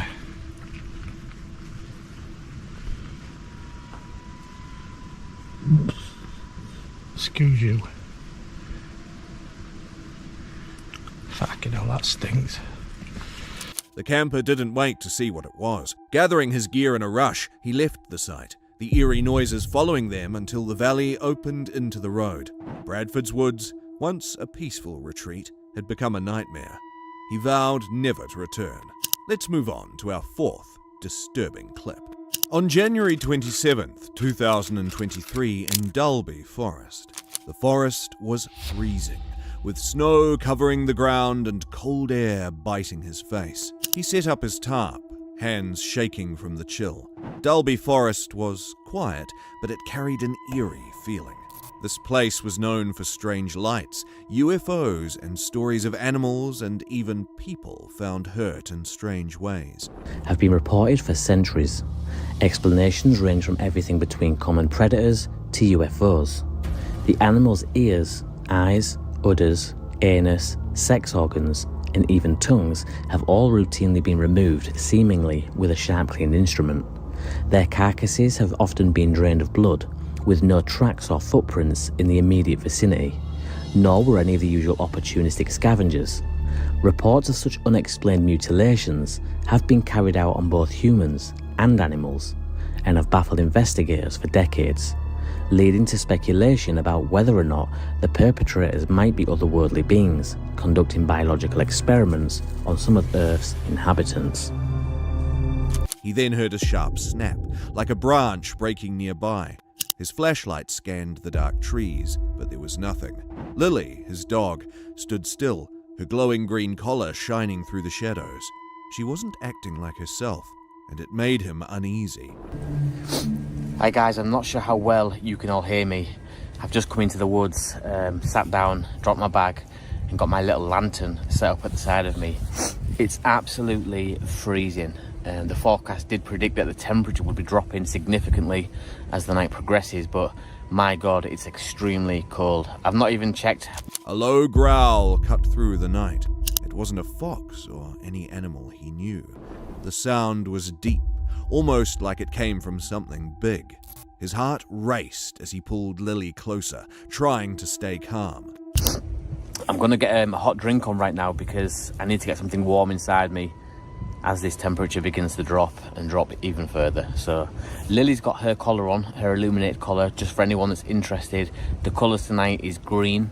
Last time we had red, tonight it's green. So if you do see any green lights running through the trees behind me, it's likely to be Lily. Yeah. Lily started barking wildly and ran toward the trees. Her green light bounced through the darkness, but he couldn't see what she was chasing. The air felt heavier now, like the forest itself was alive and watching him. I must say I'm really impressed with Lily's light. I can see her off at a distance right now. Lily, come. I just want to show you guys the colour so you are familiar with. But in reality, those stars are light years apart. However, I wonder what it's like being on a planet orbiting one of those. Like, do you still get all the light from the other stars? Because to us, from this far, from this distance, it looks like they're relatively close, but... A loud thud hit the ground right outside his tarp. It was heavy, not something falling from a tree. He didn't move, frozen with fear, barely breathing.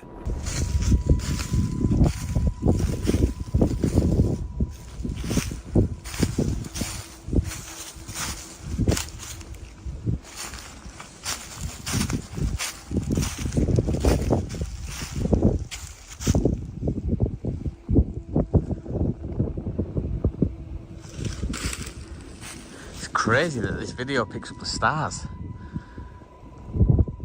That's insane. I'm not complaining.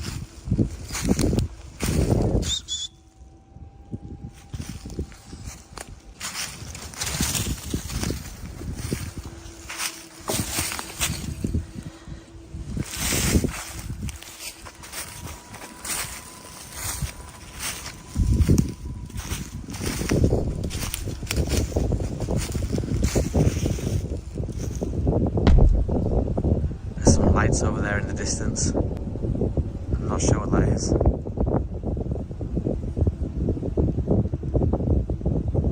My initial thought, that's Lily, obviously the green one, and she's really close to me, but there's two white lights. The night was long, and every small sound made him jump. When morning finally came, he packed his things quickly and left, not daring to look back. The forest seemed calm in the daylight, but he knew what he recorded wasn't normal.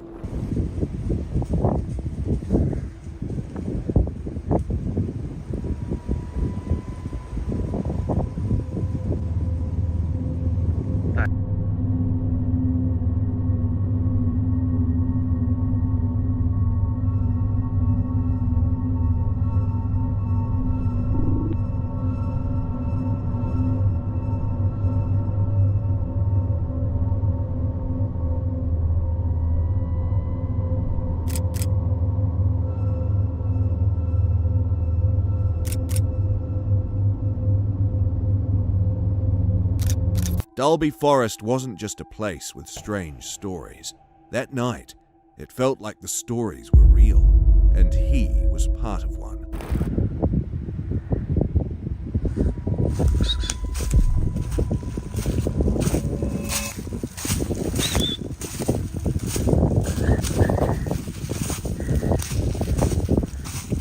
Good girl.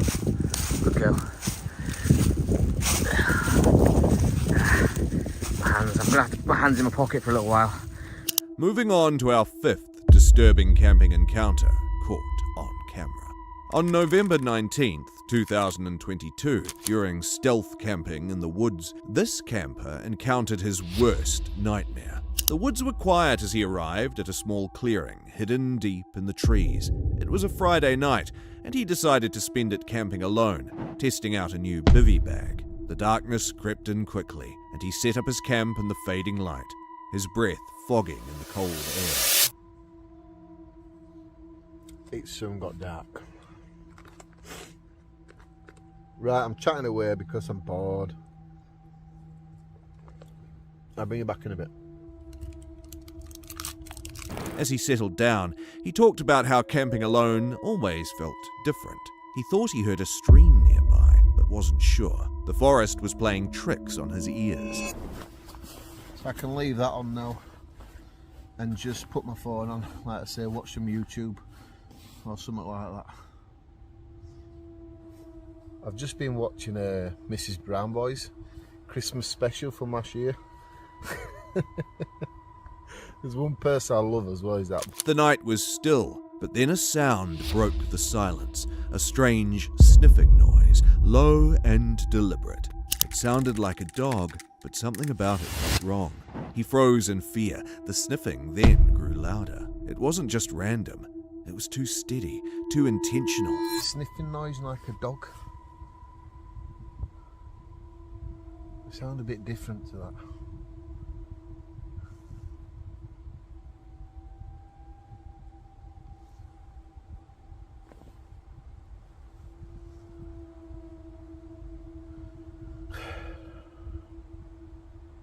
Earlier we're on about if you're with somebody else, things like this won't bother you, and it's true.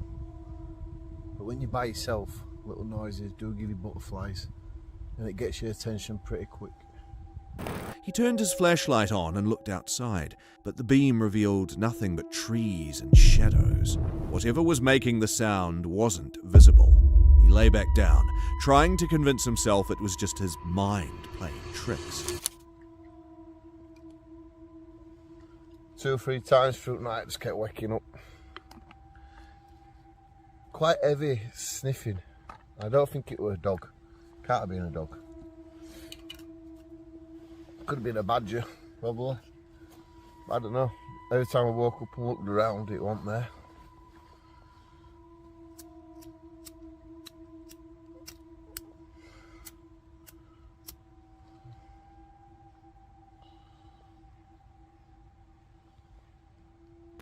He left the clearing quickly, the memory of the night lingering in his mind. He'd been camping alone for years, but this was the first time he'd felt truly spooked. The woods had a way of reminding you how small and vulnerable you are. Now what I'm going to do is, while my water's boiling, I'm going to start packing some of this stuff away.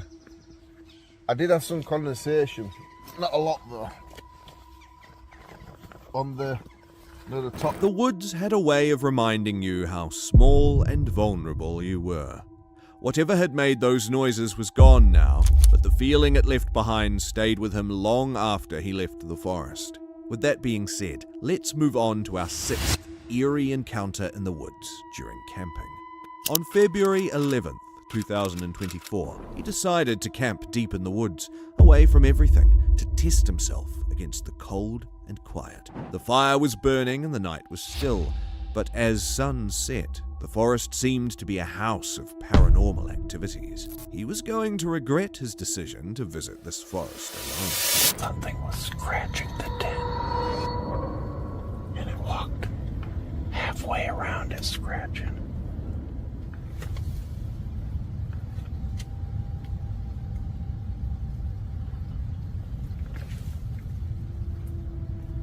Something's walking out there.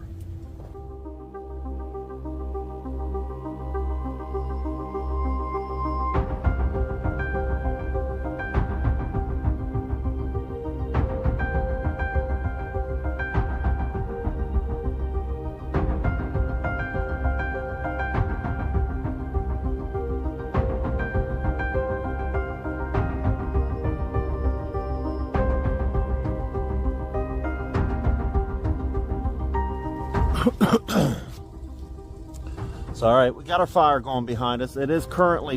While walking to check the offering tree, something flew past him, crashing into the ground from above. He couldn't tell if it was a branch or something else, but the feeling of being watched crept in. Widowmakers, when you're pitching your tent,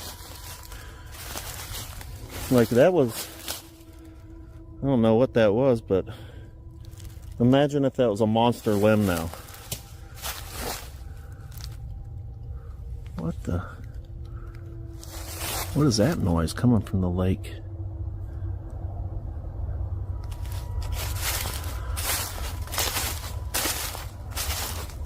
So yeah, in part 1 I had mentioned that this time I was going to do no knocks, no whoops, and leave them no food, because you guys have been commenting that all those things are bad to do. Later, at midnight, a loud crash outside his tent woke him. He sat up, straining to hear. Then the footsteps stopped, and something heavy hit the side of his tent. He froze, barely breathing.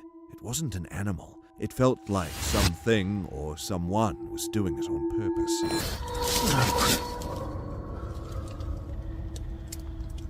I just heard a... I don't know if I was even all the way asleep or what, but there was a huge crash outside.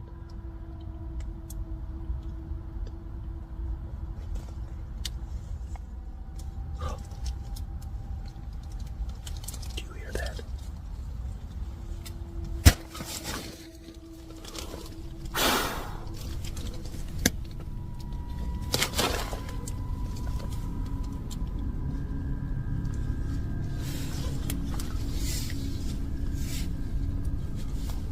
I'm turning my light down. There's more than one. More than one. Crap, wrong way.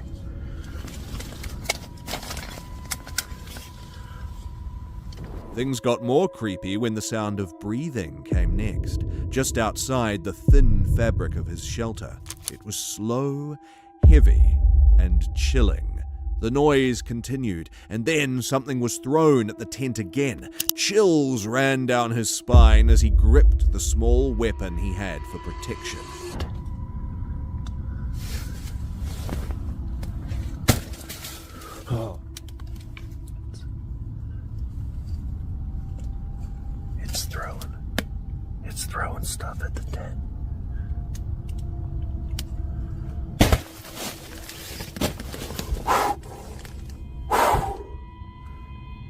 I'm armed. No.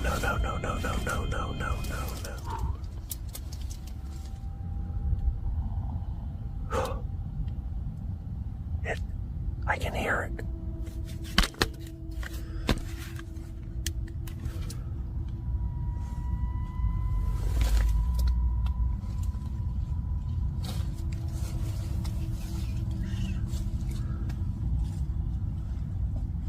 Whatever it was, it left, but the eerie feeling stayed.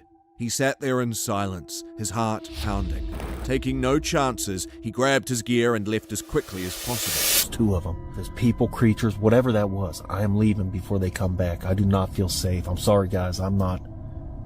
Yeah, right now I hear nothing. I'm getting out of here. A week later, he returned to collect the gear he had left behind. His tent was destroyed. A cinder block had been smashed through it, and the fabric was sliced as if by a knife. Standing there, he realized this wasn't an animal or a ghost. This was a person, someone dangerous, watching him that night in the woods. So glad we left. Man, I'm so glad we left, guys. Look at that. Look at that. Frickin' cinder block.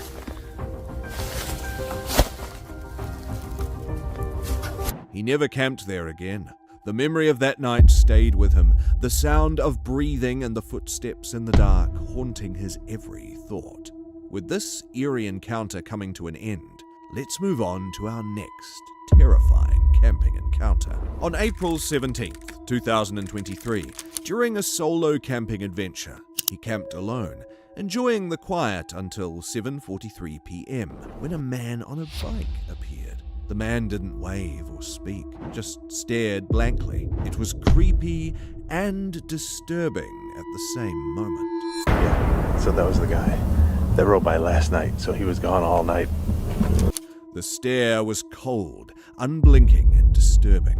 Even as the man disappeared into the trees, his eyes stayed fixed on him. I bet you that's where he's at. It's kind of creeped me out a bit. Like he just, dead stared at me. He had yellow sunglasses on. The kind that I could still see his eyes. He didn't sleep that night. By dawn, he packed quickly and left, the memory of that eerie stare haunting him. Yeah, so that was the guy that rode by last night, so he was gone all night. I bet you that's where he's at. It's kind of creeped me out a bit. Like he just, dead stared at me. He had yellow sunglasses on. The kind that I could still see his eyes. Let's move on to our next disturbing camping encounter.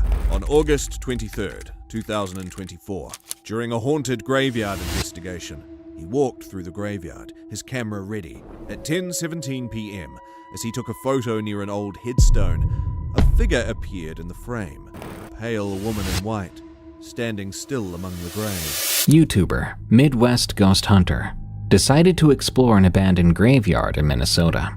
The old graveyard used to be a part of a thriving town, but now it's just a ghost town. People visiting the cemetery report seeing an alarming amount of paranormal activity, and many locals tell investigators to stay away. And this YouTuber soon finds out why. He begins his investigation at what appears. When he looked up, she was gone, but the image was clear, and her eyes seemed to follow him, even on the screen. Appears to be a smashed grave. What happened? Is it vandalized? Okay, I just heard you. Knowing that he is not alone, he continues his investigation to another tombstone. Oh, whoa, whoa! He decides to take pictures of the site in hopes of capturing some kind of ghostly figure. If you look closely at this image, you can see what appears to be two children.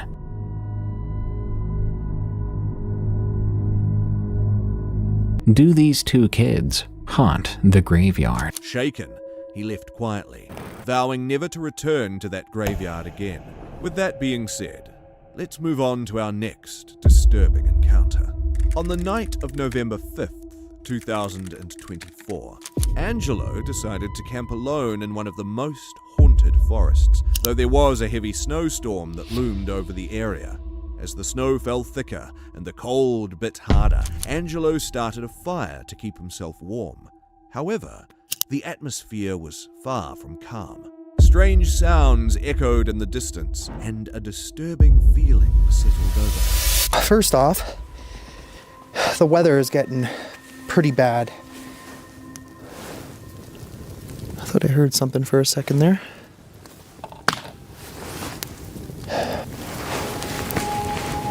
I heard like a metal clink, but it came from like down there. Wait and see. Wait and see? What am I gonna wait and see? Okay, I just heard like a growl right next to me. What? Yeah, this was a really bad idea. So, I expected the weather to like, you know, not be the greatest. But to be honest, this is looking like worse than not the greatest. The hell was that? A strange metallic sound was heard from the forest. Angelo ignored it at first, but then came a deep growl, seemingly right next to him. The eerie growl sent chills down his spine, but the real terror unfolded when his light malfunctioned and he thought he saw a figure, a man, standing silently at the edge of the trail. Yeah, it looks like he just gave up, and I guess he's probably gonna walk. That's so funny. Oh, at least... Okay, I just heard like a growl right next to me. What the fuck was that? Dude, that's... Moon? What about the moon? What the hell was that? That literally sounded like it was right next to me almost.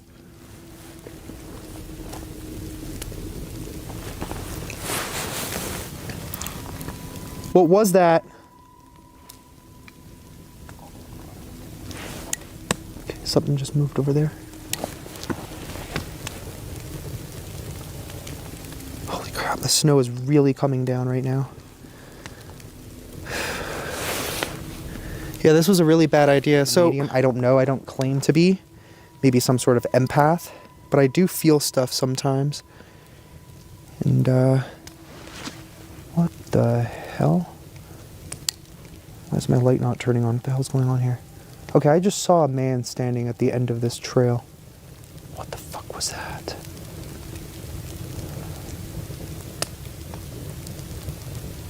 There's no one here. Hello? Shouldn't be anyone here. I didn't hear any vehicles come up. As the storm increased, so did the sense of being watched. The Spirit Talker app Angelo used suddenly said, "They will attack." This sinister warning made his heart race. He tried to calm himself by tending to the fire, but the creepy noises continued. A faint scream pierced through the howling wind, and shortly after, a loud thud came from the direction of a nearby cabin. Back in the refrigerator. You did say wait and see. Did I see that same man that I saw last time? Was it something demonic? Maybe a miner?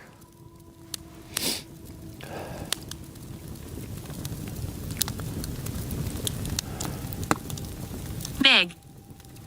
Big. Something big is coming, or? I can scare you. Okay, so scare me.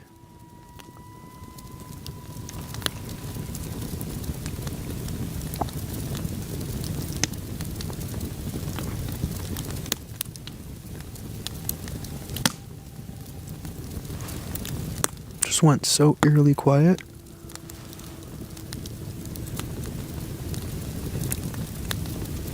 Guidance.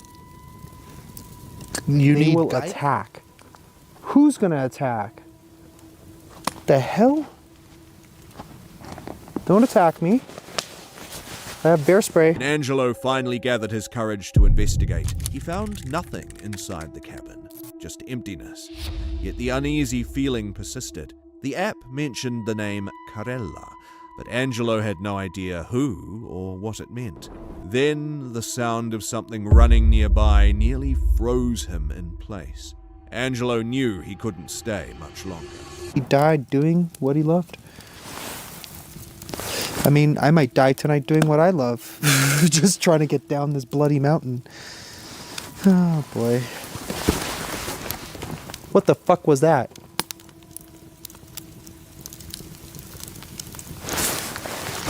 Something literally just like ran over there. The fuck? That sounded like it was right here. Hello, dear? Bathroom. Bathroom? What the fuck? Is there something connected to this bathroom? I don't understand. Doesn't even make sense.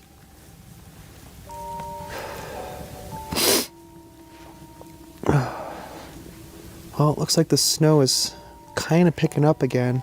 I think I need to get out of here soon. I'm going to probably wait another few minutes. I don't know what. By the end of the night, as the storm grew worse, Angelo packed up his things, knowing he had barely escaped something sinister.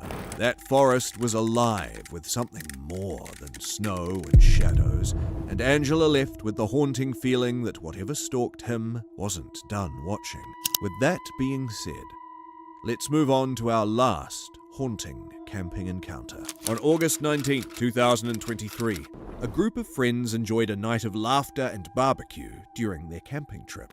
The camera captured them joking and flipping meat on the grill, but when the footage was uploaded, viewers noticed something terrifying. It was no ordinary footage.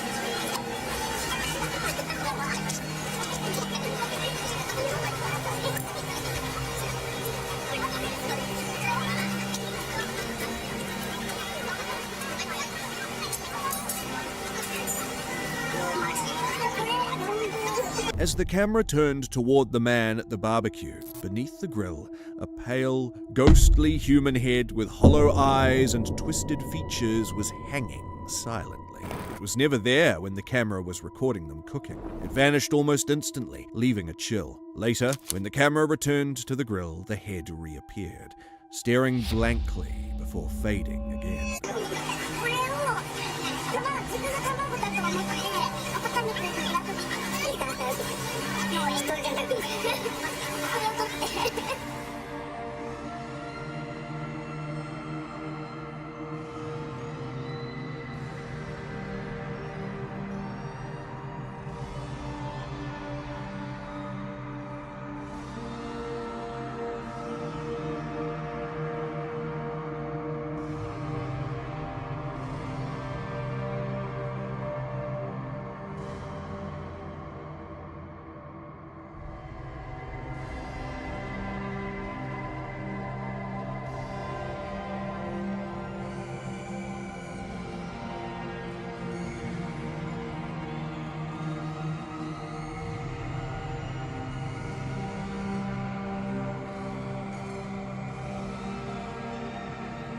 The eerie footage shook the internet, sparking fear and endless questions. No one at the camp saw anything that night, but the ghostly face remains, haunting everyone who watches.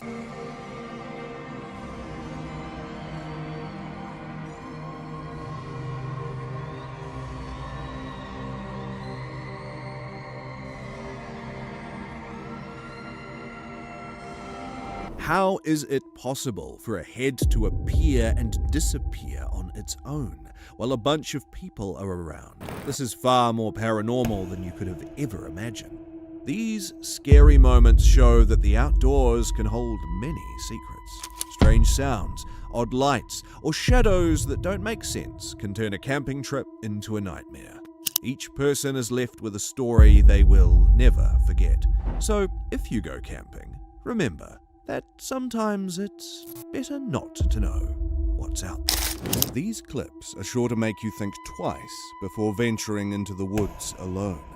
Let's begin with one of the most outrageous encounters. It went around the shelter, and now it's coming back.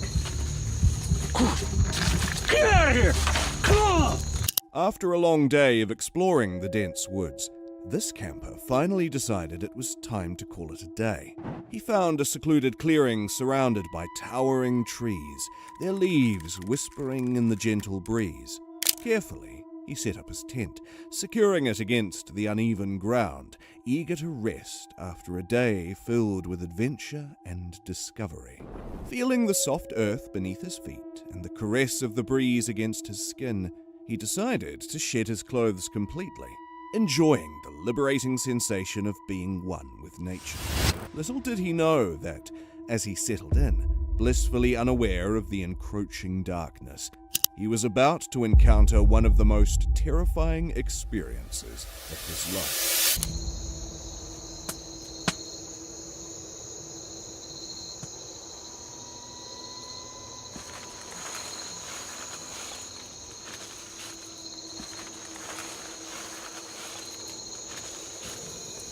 Gosh, I have goosebumps on my arm.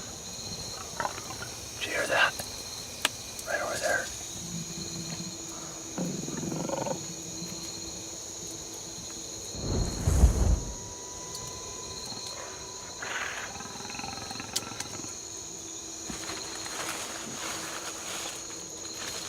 Oh my gosh, I'm so freaked out.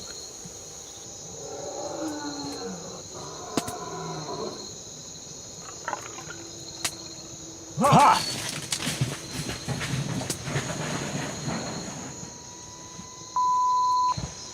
Gosh, it just took off. It went around the shelter, and now it's coming back. Get out of here! Come on!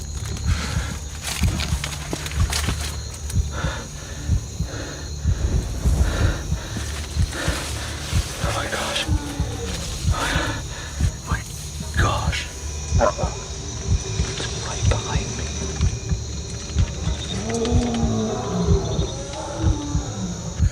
Get out of here! Oh my gosh, what the crap? Get out! Ah! I gotta get out of here! Help me!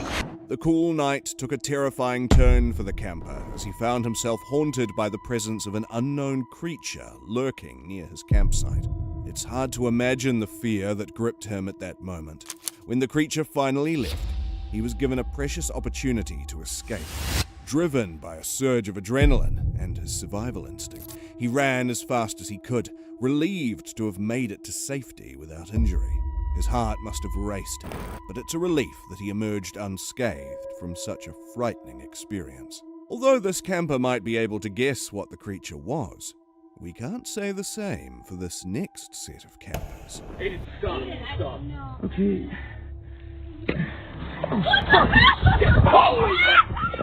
A close-knit group of friends set off for a weekend camping trip, eager to escape the hustle and bustle of everyday life. As the sun dipped below the horizon, they gathered around a crackling campfire, their laughter and stories echoing through the serene woods. Have you ever seen Avatar: The Last Airbender? Oh, dang. Look at those chicken and biscuits you got. Oh, perfect. Amazing. Oh! Who the heck put more stuff on the fire? Because this looks really good. I did. Wait, what? Wait, what? That long. Wouldn't it be nice to have some insight into your view? Amid the joy, one friend decided to wander off into the forest for a moment of privacy. The others, still caught up in their laughter, playfully teased that she might take her time returning.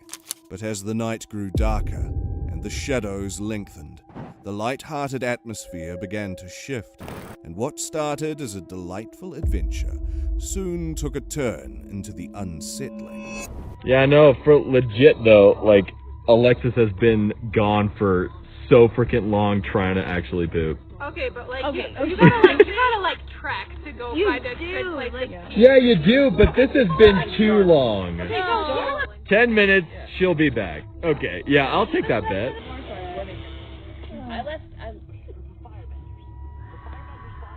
Oh, ow, my. What? Did you hear something? What? Their laughter was shattered by a blood-curdling scream that sent a jolt of dread spiraling through them. Initially, they brushed it off, thinking she was just caught up in whatever mischief she was up to. But as panic gripped their hearts, they exchanged nervous glances and resolved to plunge into the depths of the forest in search of her. Little did they know, this decision would lead them to an encounter that would change everything. Can a couple of people just come with me just to make sure we're good? I guess you can get involved. My camera. Alexis? Hold on. No, but Devin. I don't think she's in here. Alexis? Shit. Alexis? Alexis?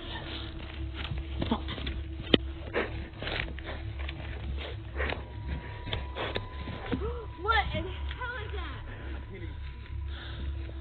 Can't see it very. Yeah. What the fuck is that? Okay. Shit. Wait. Okay, be careful. Oh god. Oh god. Okay. I don't. Guys. Alexis. Aiden, stop. Stop. Okay.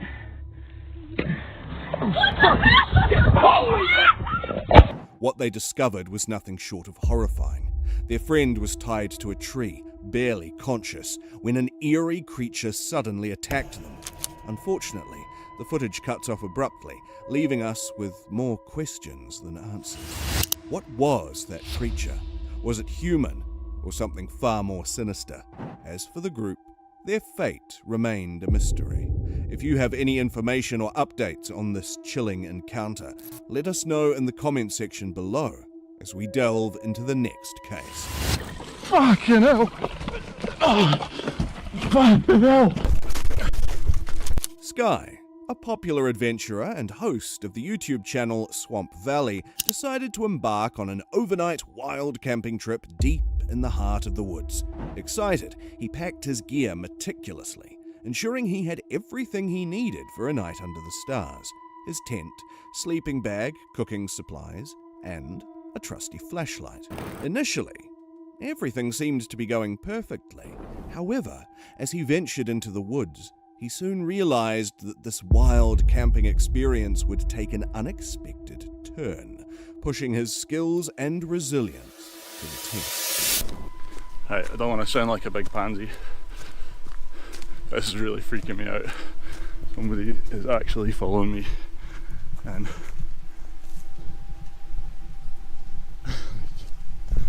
it's freaky, man.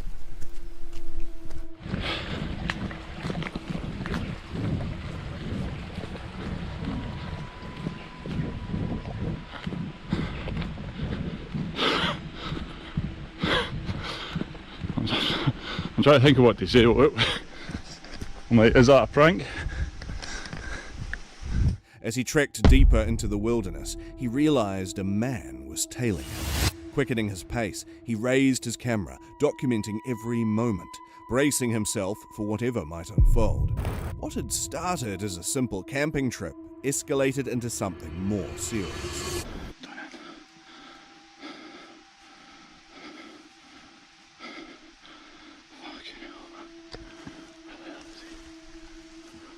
Oh, fucking hell! Jesus! Fucking hell! Oh, fucking hell! The fuck? Fucking... Jesus fucking... Get fucking burned. Fucking river. Fucking river.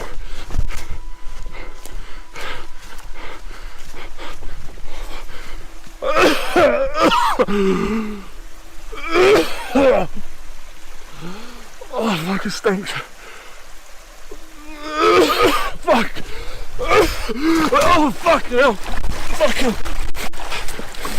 Get the fuck away from me. Get the fuck away from me.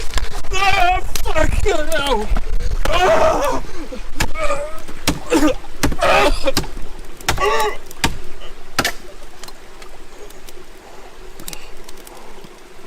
Out of nowhere, a man emerged from the shadows of the dense woods, his presence both startling and menacing.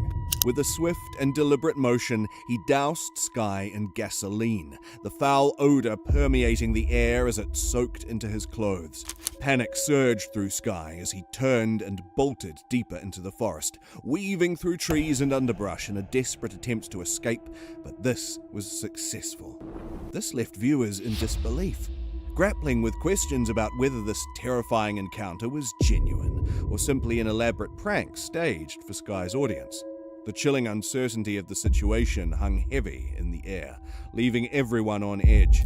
This camper was able to identify a man stalking him. But what happens when you can't figure out what lurks around you? On September 8th, 2022, two seasoned hunting partners embarked on an adventurous bow hunting trip deep into the wilderness, eager to embrace the thrill of the outdoors. After finding a perfect spot, they set up their campsite surrounded by towering trees and the sounds of nature all around them. As night fell, the stillness of the forest was abruptly broken by rustling sounds nearby. The friends exchanged concerning glances, both instinctively assuming it was a bear foraging through the area. They quickly sprang into action, adhering to all necessary precautions recommended for bear encounters. To capture any potential wildlife activity, and to keep an eye on their surroundings, they set up a trail camera, strategically positioning it to face their tent. With the camera ready, they settled down, nerves tingling with excitement and a hint of apprehension about what the night might bring. As dawn broke and they reviewed the footage, they were met with astonishment. The camera had captured something truly incredible, far beyond a mere bear intrusion. The scene revealed a mystery that would spark their curiosity and ignite discussions for days to come.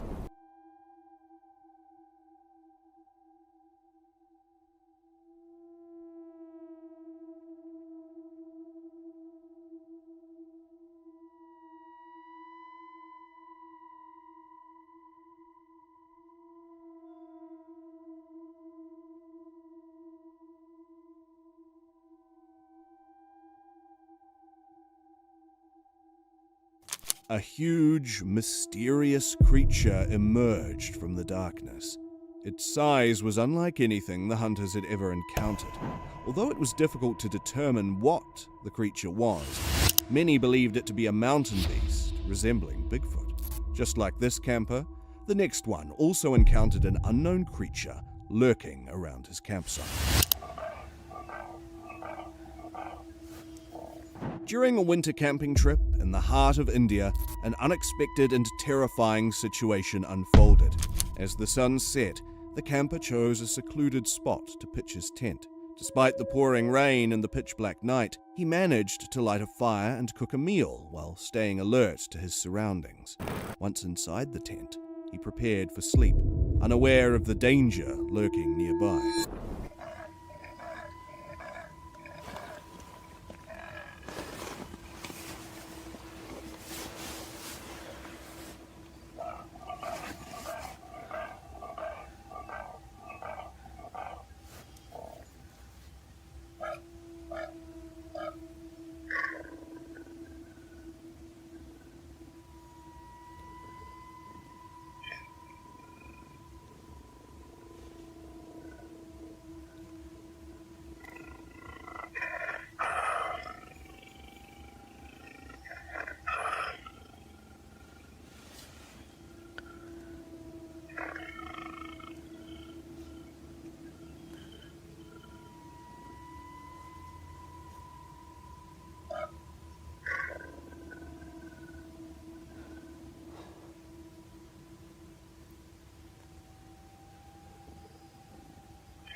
खराब हो गई।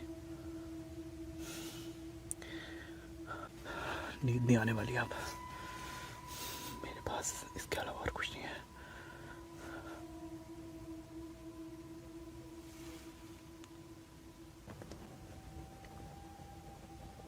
A chilling disturbance pierced the silence of the night, yanking him from his sleep. The unsettling sounds echoed all around, growing louder and wrapping him in a blanket of sheer fear. The true nature and appearance of the creature behind those noises remained a haunting riddle that would linger long after the night had passed. Fortunately, after what felt like an eternity, the creature dashed into the darkness, leaving him in a state of residual unease. Despite the lingering tension, he managed to drift off into a fitful sleep. As dawn broke, he gathered his belongings with a sense of relief.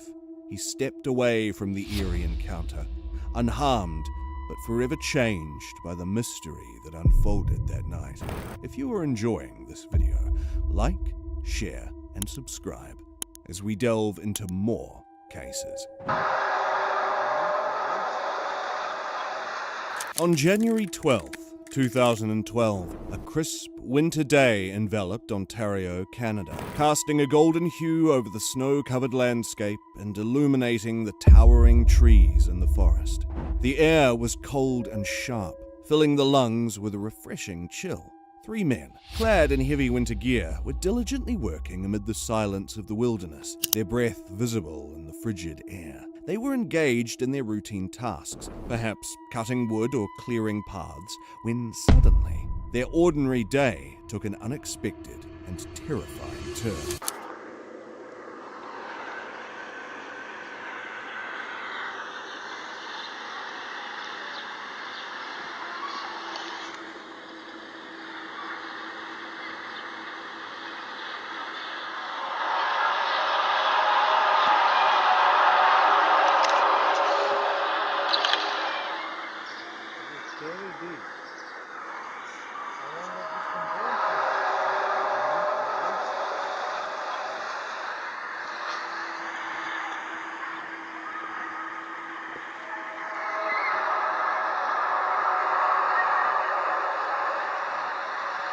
Without warning, a chilling sound shattered the tranquility of the forest, echoing through the ancient trees. Initially faint, it quickly grew into a jarring cacophony that seemed to claw at the edges of their senses. The men exchanged uneasy glances, an instinctive dread creeping over them like a cold mist. The serenity that once enveloped the woods had transformed, and the air throbbed with unsettling energy, as if the very shadows were alive with an indefinable presence lurking just beyond their view. What could be making that sound, and, more importantly, where it was coming from, remains a mystery to this date. These men were able to summon the courage to stay back, probably because they had each other, but imagine being alone while you encounter a terrifying incident, just as we will see in our next case. Please leave me be.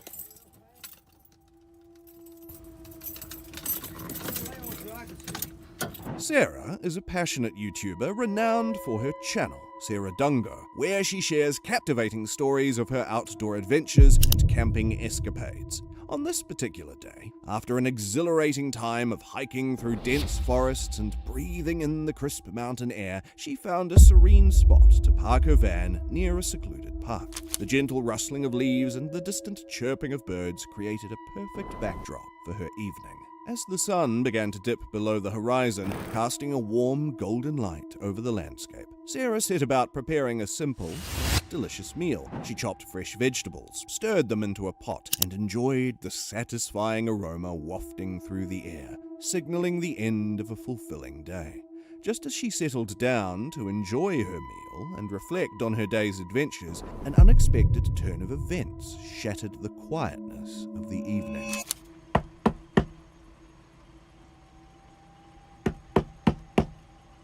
The relentless knocking echoed against her van, each thud quickening her heartbeat and feeding her unease. In the stillness of the isolated spot, she felt both vulnerable and curious.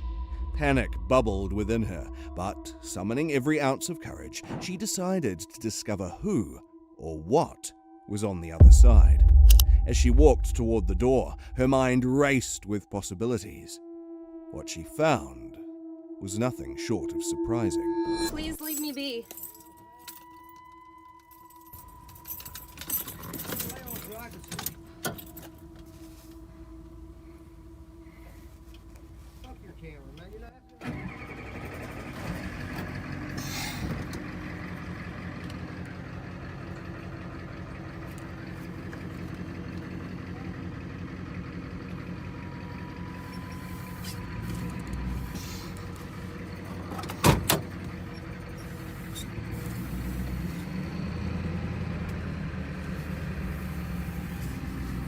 She noticed a man peeking through her front window. He claimed he was searching for a girl and insisted on checking inside her van. Fear gripped her as she realized the danger of the situation. Without wasting any more time, she drove away as fast as she could, her heart racing. Imagine trying to sleep in your van when a stranger attempts to force his way inside. That's truly a nightmare. Thankfully, Sarah managed to escape safely and found another spot for the night. Just like Sarah, this next camper experienced something horrifying while alone in the woods. A seasoned Russian YouTuber known for his adventurous spirit and deep-rooted passion for hunting recently recounted a harrowing experience from his daring expedition into the untamed wilderness of Siberia. This region, famous for its isolation and breathtaking landscapes, is also the natural habitat of the elusive Siberian tiger, a creature shrouded in mystery and fear. Despite receiving multiple warnings from locals about the dangers lurking in the dense, shadowy forests, the YouTuber was undeterred. Intrigued by the prospect of capturing his journey on film, he set out alone under the cover of night, armed with only his camera and survival gear. As the evening deepened, the atmosphere shifted dramatically. The haunting sounds of the forest intensified, and an unsettling feeling began to creep in. Not long after he ventured into the heart of the wilderness, the warnings he had brushed off began to materialize.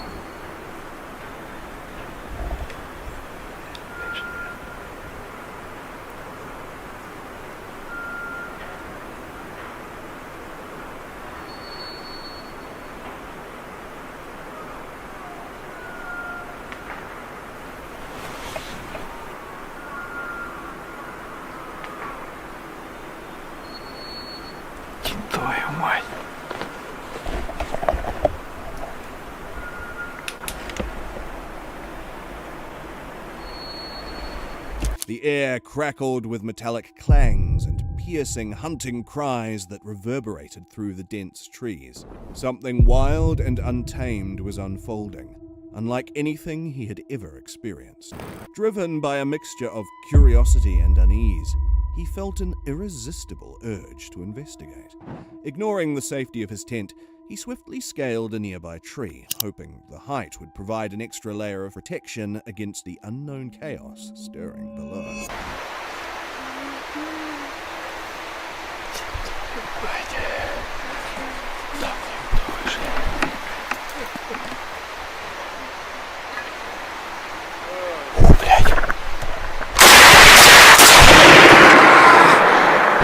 The sound crept closer, enveloping him in the oppressive darkness. Heart pounding, he fired a warning shot, hoping to ward off whatever, or whoever, was lurking in the shadows.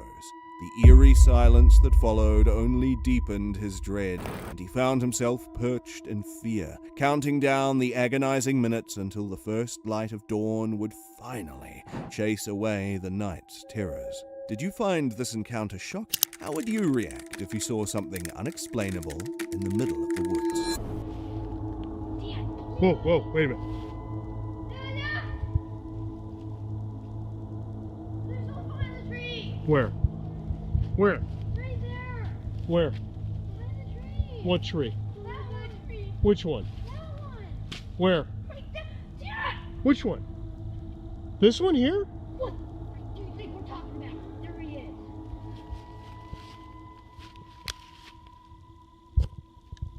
Yeah, go. Where? Oh, yeah. This is a prank, I know. Go!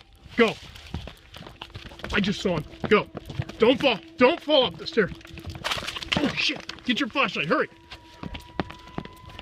He had a white face. He had a totally white face. A father and his family were walking along a wooded trail during nighttime when they encountered a horrifying experience, a setting that immediately created an unsettling atmosphere. Come on. What's what?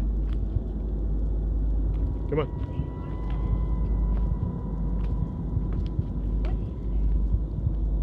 What is what? Candles? Come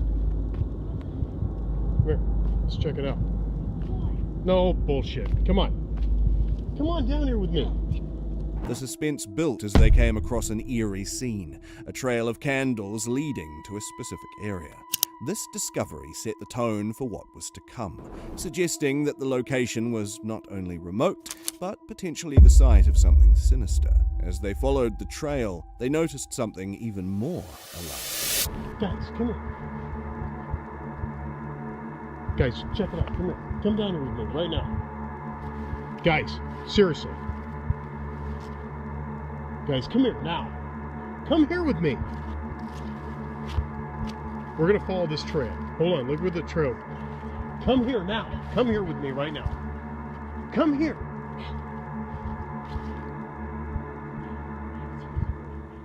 There's a blood trail and a t-shirt. There's a bloody t-shirt. Whoa, whoa, wait a minute.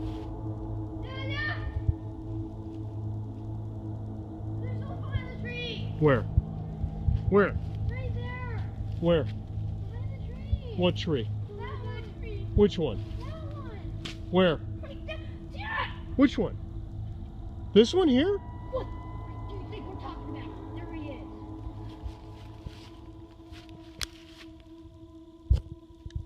Yeah, go. Where? Oh my god. This is a prank, I know. Go, go. I just saw him. Go. Don't fall. Don't fall up the stairs. Oh, shit. A bloody t-shirt lay on the ground, accompanied by what appeared to be a trail of blood. Whose shirt it was, or whether the spilled blood was human, remained unknown. This unsettling discovery raised questions about what might have happened in the area and who, or what, might still be nearby. Realizing the potential danger, the man and his family quickly retreated from the scene, unharmed. If you think these are the only cases campers encountered scary activities, then you haven't seen this case. On October 26th, 2024, a spirited 78-year-old adventurer, widely recognized for his profound passion for the great outdoors, took to his YouTube channel, Voyager Overland, to share a captivating glimpse of his latest journey through the woods. Accompanied by his beloved wife and their enthusiastic grandkids, the day was filled with laughter, exploration, and the joy of being surrounded by nature's beauty as the sun began to set, casting a warm golden hue over the landscape. He felt an overwhelming urge to capture the enchanting sights and sounds of the forest at dusk. With excitement palpable in the air, he carefully set up a trail camera, eager to document any wildlife that might wander into view. So for a while now I've been putting out a trail cam at night, hoping to catch some wildlife around camp while we're sleeping, and with my granddaughter who just loves wildlife. How cool could it be if I could show her some night pictures of what's walking around at night while we're sleeping? Now I must admit I haven't had any luck so far. I've put out the camera many times and never captured any footage. But with excitement bubbling within him, he decided to set up his night vision camera, eager to capture some fascinating wildlife footage to share with his grandkids. However, as darkness fell and the lens activated, he had no idea that what he was about to record would be far more chilling and disturbing than any wildlife encounter he could imagine.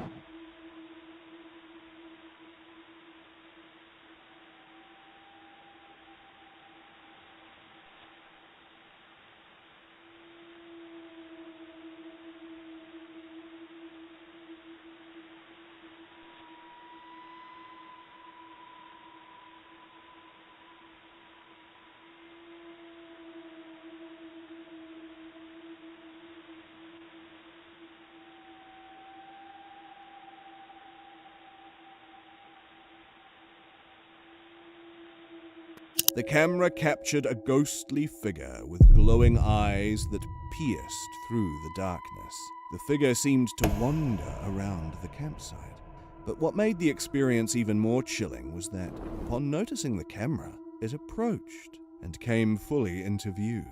The next morning, he was shocked by what the footage revealed. He had no rational explanation for the eerie figure, and watching the footage left him feeling deeply uneasy. This sparked debate and speculation, as no one has been able to definitively explain what was captured, only deepening the mystery. If you want to see more of this creepy content, click on the video on the screen.